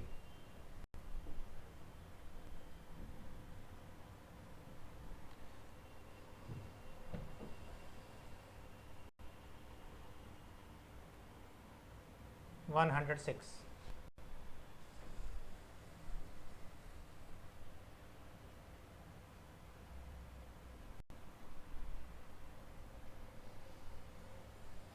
1658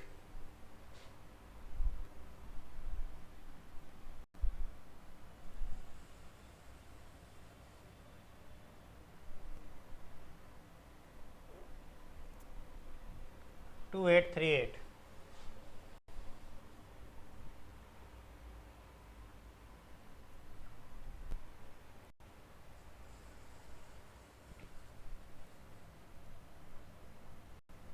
2161। अब हम यहाँ पर r की वैल्यू लिखेंगे। जरा फॉर्मूला में दोबारा नहीं लिख रहा, ठीक है, यहीं से देख लेते हैं। n sigma x y, n is 4 sigma x y, that is sigma x y 2161 minus sigma x into sigma y 80 into 106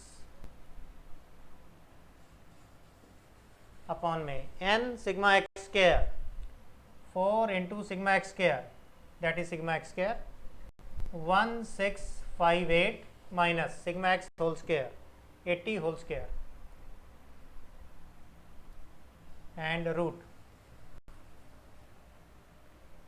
similarly n sigma y square 4 into sigma y square 2838 minus sigma y whole square. Solve करेंगे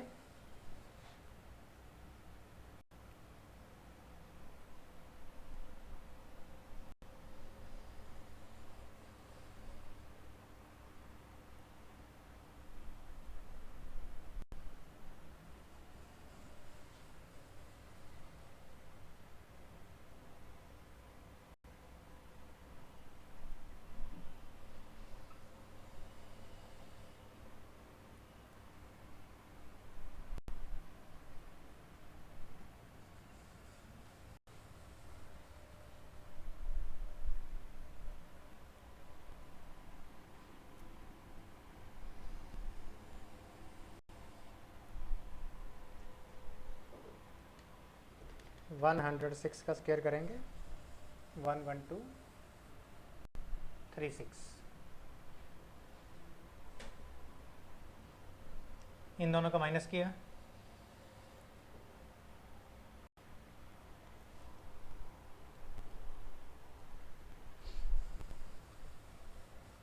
164, यहीं लिख देता हूँ 164।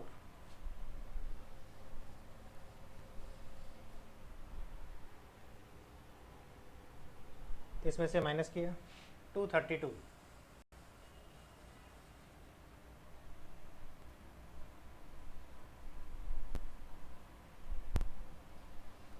और इन दोनों का minus किया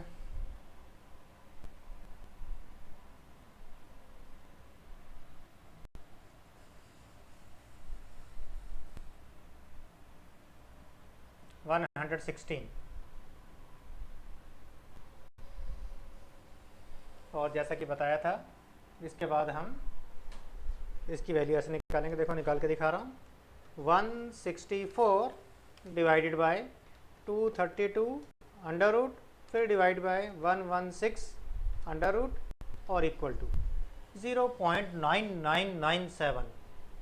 जरा ज़्यादा ही कोरिलेशन आ गया। इसका आंसर आ गया 0.9997। ठीक है। अब जैसा कि मैंने बताया था, coefficient of correlation independent of origin, चाहे किसी भी नंबर से प्लस कर दो चाहे माइनस कर दो, answer will remain same, answer यही आएगा। तब मैं यहाँ पर कुछ इनमें से प्लस और माइनस करके दो नए वेरिएबल बना दूंगा, इनका नाम रखेंगे हम u और v। ठीक है, दो नए कॉलम बनाएंगे आगे हम u एंड v। तो u कैसे बनेगा, x में से हमने सपोज 20 माइनस कर दिया और y में से हमने कुछ भी माइनस कर दो, कोई फर्क नहीं पड़ता, 25 माइनस कर दिया, और इसका नाम हमने रखा u और इसका नाम हमने रखा v। कुछ भी माइनस कर दो या प्लस करो, जो मर्जी करो, नेचुरल है, माइनस करेंगे तो छोटा होगा तो आसान हो जाएगा, तो आसान करने के लिए इसका यूज़ करेंगे हम लोग। अब x में से 20 माइनस कर दो, दैट विल बी -5 -2 +2 +5। इसमें से 25 माइनस किया, -2 0 3 और 5। तो पहले हमने x और y का कोरिलेशन निकाला था, ये आया था। अब हमने x में से 20 और y में से 25 माइनस कर दिया, u और v आ गए। अब हम इनका कोरिलेशन निकालेंगे, आगे u स्क्वायर, v स्क्वायर और uv, तीन कॉलम और बना देंगे। u स्क्वायर 25 4 4 25, फिर v का स्क्वायर करेंगे 4 0 9 25, uv 5 to the 10 0 6 25। कोई नेगेटिव पॉजिटिव साइन आता तो लगा देते, नेगेटिव आता तो, सारे पॉजिटिव ही हैं। ये आ गया 0 6 58 और ये 38 और ये वाला 41।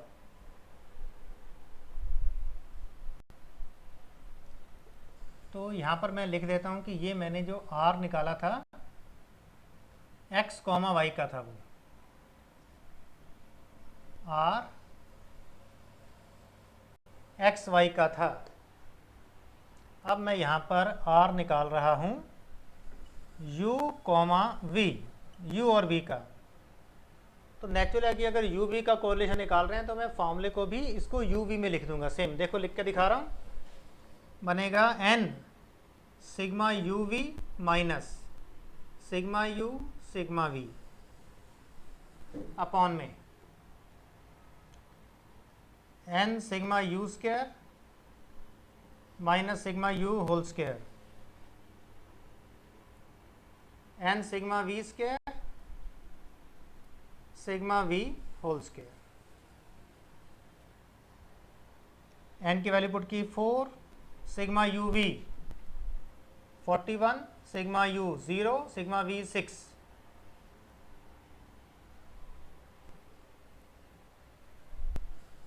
इधर n 4, sigma u square 58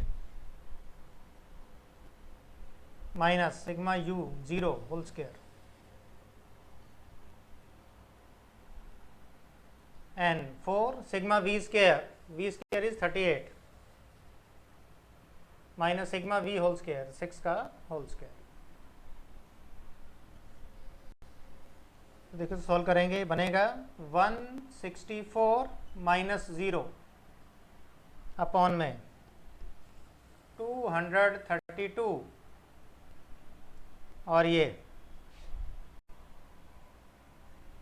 152 minus 36। तो नेक्स्ट स्टेप में ये बन जाएगा 164 अपॉन में 232 और 116। देखा, एकदम सेम आंसर आया। 164, 232, 116। तो नेचुरल है कि रूट निकालने पर 0.9997 सेम आंसर आएगा जैसा कि पहले आया था। तो जिससे ये प्रूव होता है कि coefficient of correlation independent of origin है। कुछ भी प्लस और माइनस करो कोई फर्क नहीं पड़ता, answer will remain same. Similarly मैं अभी एक क्वेश्चन लिखूंगा, उसे आप लोग घर से करके लाना होमवर्क में, और उससे प्रूव होगा coefficient of correlation is independent of scale. Given data को किसी से भी मल्टीप्लाई या डिवाइड कर देंगे और आप लोग देखोगे कि आंसर सेम आता है। ठीक है, नोट करो इसको, फिर हम इसे मिटा देंगे। आराम से नोट करो।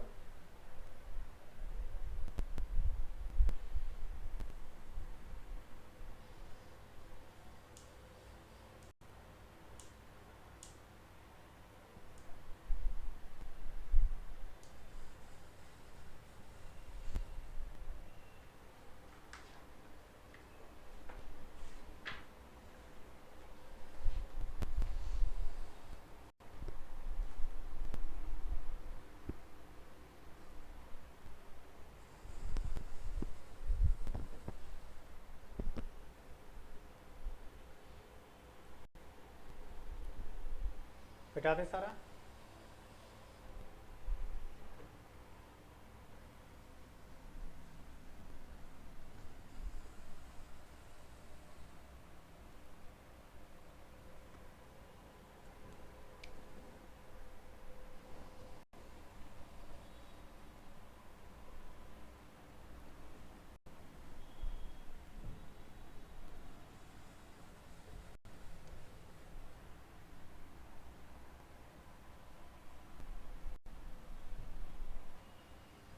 तो बिल्कुल for the purpose of fourth property मैं एक क्वेश्चन लिखवा रहा हूँ आपको, बिल्कुल जैसा पहले किया था वैसे ही आपको ये सारा का सारा होमवर्क में सॉल्व करना है।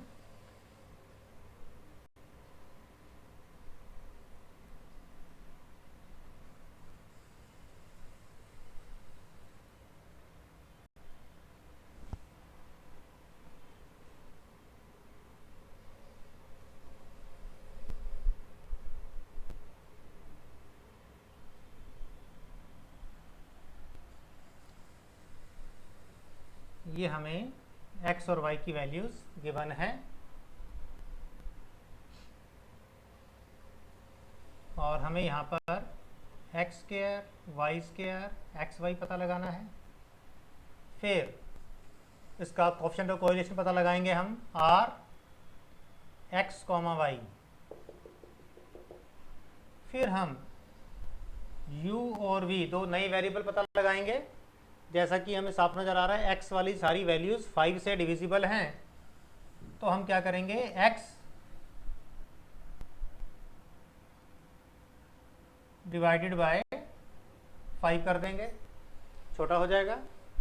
और y की सारी वैल्यूज़ 10 से डिविजिबल हैं, तो y डिवाइडेड बाय 10 करके 2x और y की नई वैल्यूज़ पता लगाएंगे।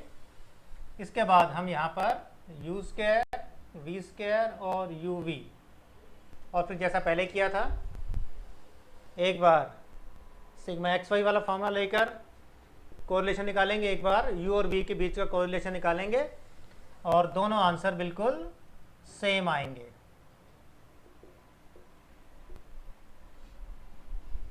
सेम आंसर, ये आप घर में करेंगे, जो भी आंसर आएगा दोनों में सेम आएगा। ठीक है, नोट करो सारा इसको, फिर इसे भी हम लोग मिटा देंगे।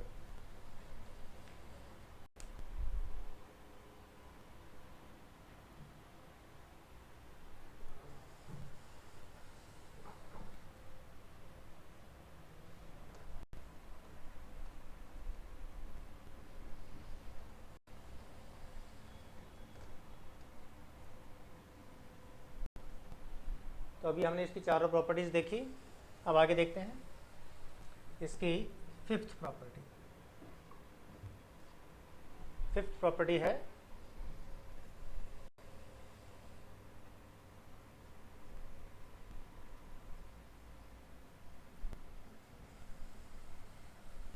the coefficient of correlation is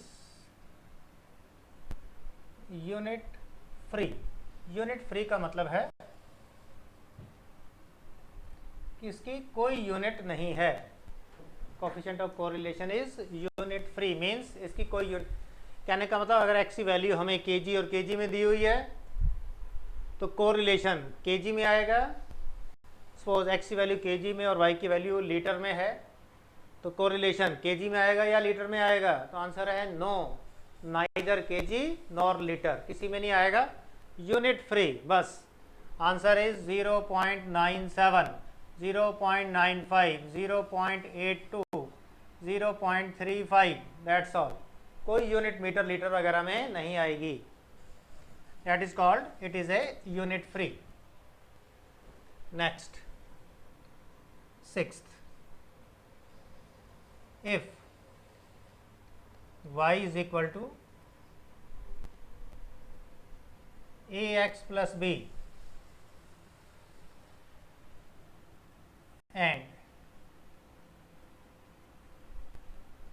r x y, no, दोबारा देखते हैं।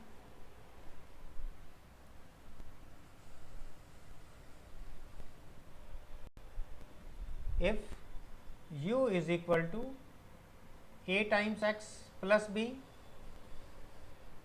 and v is equal to c times y plus d, तो हमने क्या किया, x और y को किसी नंबर से मल्टीप्लाई भी कर दिया, प्लस भी कर दिया, y को भी किसी से मल्टीप्लाई भी कर दिया, प्लस भी कर दिया, तो उससे हमें u और v की वैल्यू मिल गई। ठीक है। देन तो जैसा कि हमने थर्ड और फोर्थ प्रॉपर्टी में सीखा है कि गिवन डाटा में कुछ भी प्लस करो, माइनस करो, मल्टीप्लाई करो, डिवाइड करो, आंसर रिमेन सेम। तो इसमें भी आर एक्स वाई की वैल्यू और आर यू वी की value will remain same. Multiply करने से, प्लस करने से, माइनस करने से, बेशक यहाँ पर माइनस भी होता, कोई फर्क नहीं पड़ता, ये दोनों बिल्कुल सेम रहते। जितना एक्स और वाई का कोरिलेशन है उतना ही यू और वी का होगा। लेकिन एक चीज़ का ध्यान रखना है कि एक्स और वाई को हम जिस नंबर से मल्टीप्लाई करने जा रहे हैं that should be positive, but A and C must be positive, मतलब किसी नेगेटिव नंबर से मल्टीप्लाई नहीं करना है। तो क्वेश्चन ये राइज हुआ कि अगर नेगेटिव नंबर से मल्टीप्लाई करेंगे तो क्या होगा। अगर नेगेटिव से मल्टीप्लाई कर देंगे तो देखो, जैसे आपको पता होगा कि एक नंबर 5 है, एक 7 है। अभी क्या है कि ये लार्जेस्ट है और ये स्मॉलेस्ट है। अगर हम इन्हें किसी नेगेटिव नंबर से मल्टीप्लाई कर दें, से मल्टीप्लाइड बाय -1, तो ये -5 और -7 हो जाएगा। अब ये लार्जेस्ट हो गया और ये स्मॉलेस्ट हो गया। नेगेटिव नंबर से मल्टीप्लाई करने से बड़ा नंबर छोटा, छोटा नंबर बड़ा हो जाता है, जिसकी वजह से हमारा सारा कोरिलेशन ही बदल जाता है। अब मैं आपको बताता हूँ कि अगर हमने x और y को किसी नेगेटिव नंबर से मल्टीप्लाई कर दिया तो क्या होगा। That is the seventh property. If u is equal to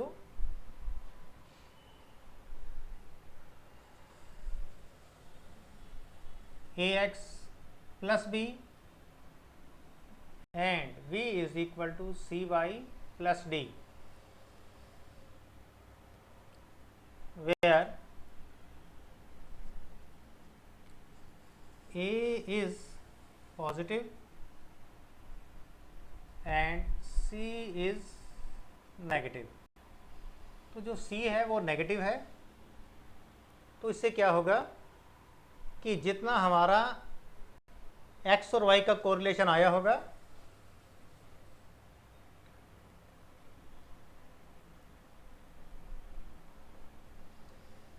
are x Y will be equal to negative of r you v. तो यू वी का आंसर उससे नेगेटिव हो जाएगा। ठीक है, बेशक इसको पहले लिखो इसको बाद में लिखो, कोई फर्क नहीं पड़ता। R x Y is equal to negative R you V और R you V is equal to negative R x Y. Answer एक दूसरे के नेगेटिव हो जाएंगे, और अगर ये पॉजिटिव और ये नेगेटिव है तो भी साइन चेंज हो जाएगी। कहने का मतलब है कि अगर तो पॉजिटिव नंबर से मल्टीप्लाई किया तब तो कोई दिक्कत नहीं है, लेकिन अगर एक नंबर पॉजिटिव और एक नेगेटिव है तो आंसर का साइन चेंज हो जाएगा। तो क्वेश्चन ये अराइज हुआ कि अगर दोनों नेगेटिव हो गए तो दोनों नेगेटिव होने से वापस आंसर दोनों का सेम आ जाएगा। ठीक है, अगर दोनों ही नेगेटिव हो जाएंगे, ए भी नेगेटिव सी भी नेगेटिव, तो अगेन दोनों का आंसर सेम आएगा। लेकिन अगर एक नेगेटिव और एक पॉजिटिव है तो आंसर का साइन बदल जाएगा। इसको एक बार और नए ढंग से लिखवा देता हूँ, मेरे ख्याल से समझ तो आपको आ गया है, एक नए ढंग से लिखवा देता हूँ।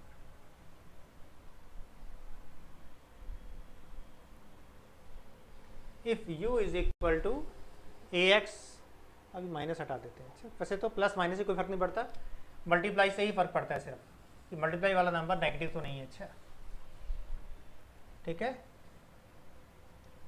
इफ ए पॉजिटिव और बी भी पॉजिटिव, देन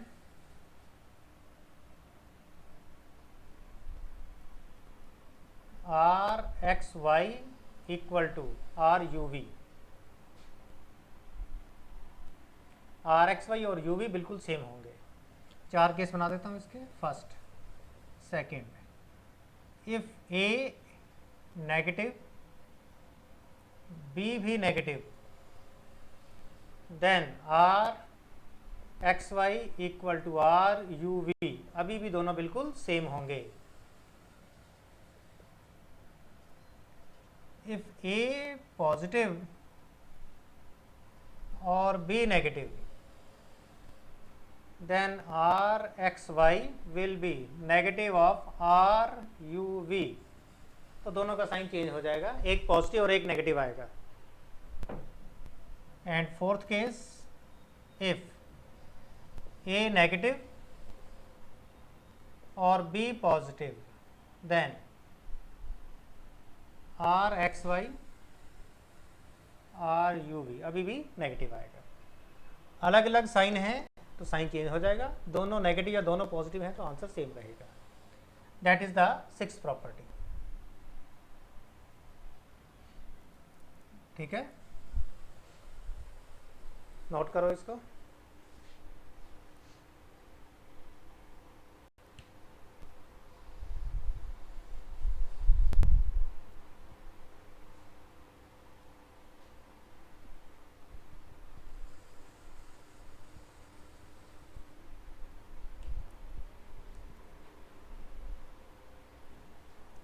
नोट करो सारा।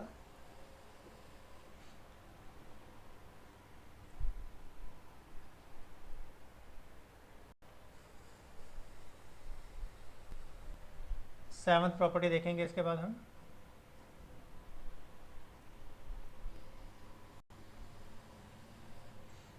Seventh,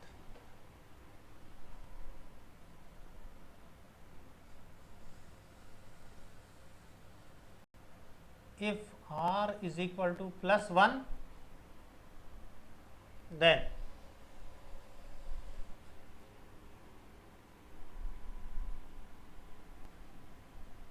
there will be a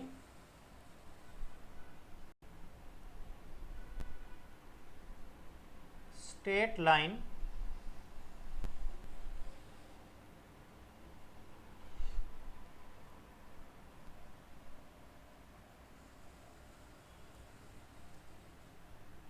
then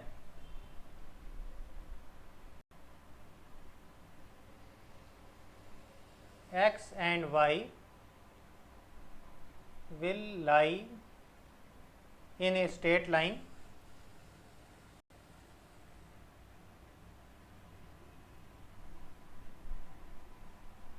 right side upward like, ऐसे करके ग्राफ बनेगा और ऐसे करके लाइन बनेगी राइट साइड अपवर्ड, बिल्कुल स्ट्रेट लाइन में होंगे। अच्छा ठीक है।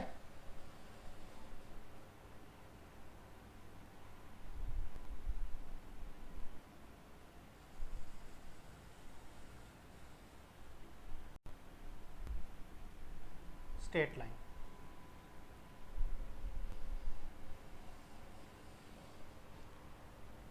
और इसी का सेकंड पार्ट है,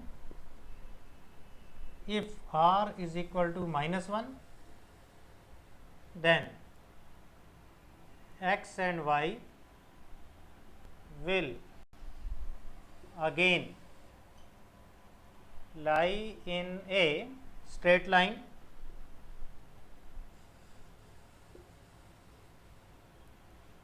but इस बार राइट साइड डाउनवर्ड,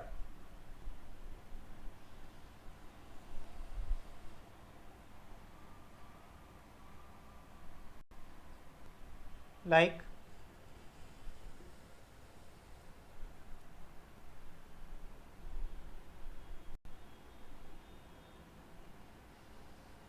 this।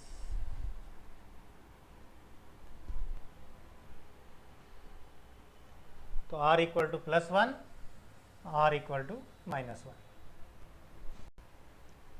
ठीक है। राइट वाली प्रॉपर्टीज मिटा रहा हूँ मैं, बड़ी आसान है। फॉर्मूला +-1 के बीच में लाई करेगा, independent of origin, independent of scale, 4 मिटा रहे हैं चारों को, फिर आगे देखेंगे हम।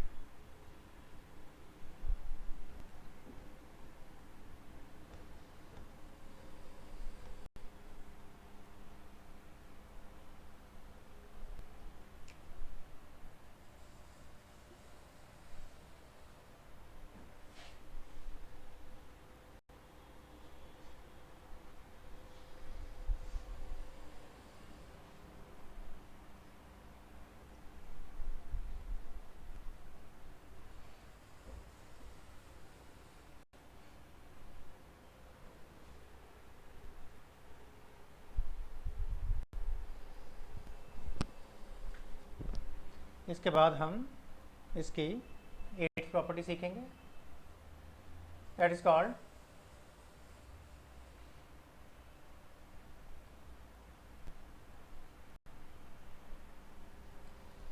Explained variation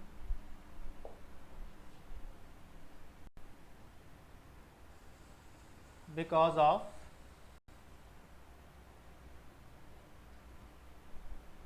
correlation is equal to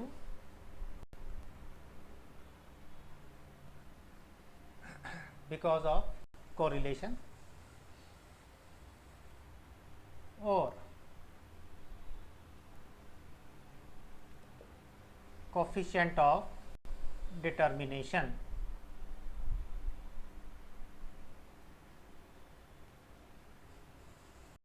is equal to coefficient of correlation का स्क्वायर। तो जैसे अभी हमने एक कोफिशिएंट ऑफ कोरिलेशन सीखा था, ये हम सीख रहे हैं कोफिशिएंट ऑफ डिटर्मिनेशन। तो कोफिशिएंट ऑफ डिटर्मिनेशन में क्या होता है कि जितना कोफिशिएंट ऑफ कोरिलेशन की वैल्यू आती है इसका हम स्क्वायर कर देते हैं, and this is also known as explained variation because of correlation. Explained variation का मतलब है कि दो वेरिएबल्स के बीच में जो कोरिलेशन है, तो कोरिलेशन के कारण y की वैल्यू कितनी चेंज होगी। Means for example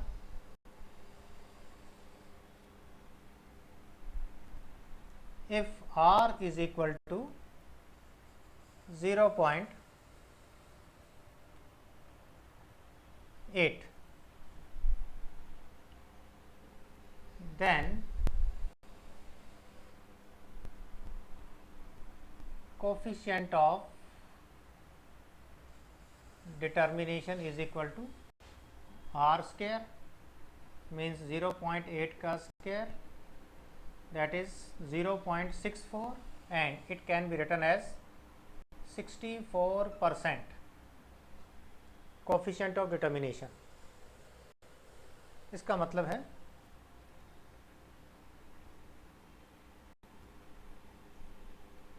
the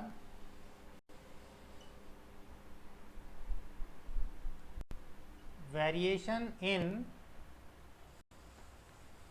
y is 64% because of change in x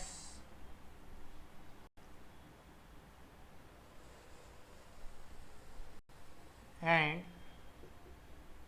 the remaining 36%, 100 minus 64 कर दिया हमने, and the remaining 30% is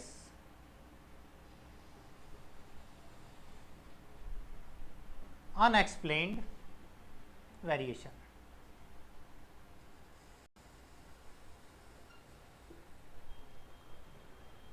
मतलब ये कि हमने ऐसा देखा था ना कि गिवन डाटा में थोड़ा सा ऐसे करके फ्लक्चुएशन होता है,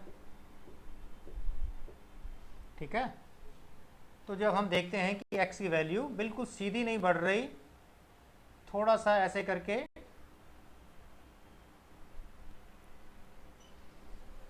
स्पाइरल वे में टेढ़ा टेढ़ा मेढ़ा होकर इंक्रीज हो रही है, तो उस केस में जितनी r की वैल्यू आती है उसका अगर हम स्केयर कर दें तो 64% तो x की वैल्यू के चेंज होने के कारण y की वैल्यू बढ़ रही है, और बाकी 36% है वो अनएक्सप्लेन्ड है, अपनी मर्जी से कभी ज़्यादा इंक्रीज हो जाती है, कभी थोड़ी कम हो जाती है, कभी ज़्यादा कभी थोड़ी कम।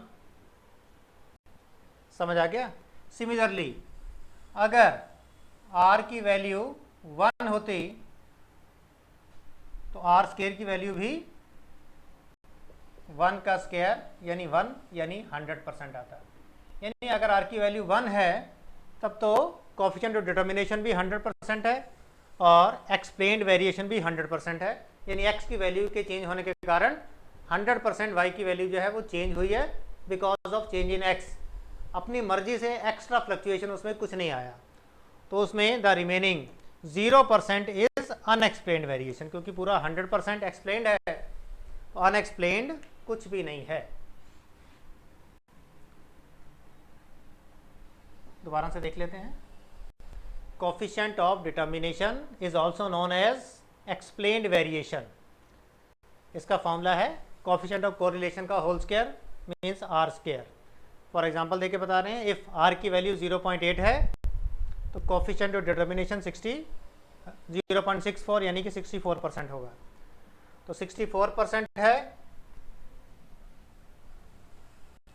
तो मतलब x की वैल्यू चेंज होने के कारण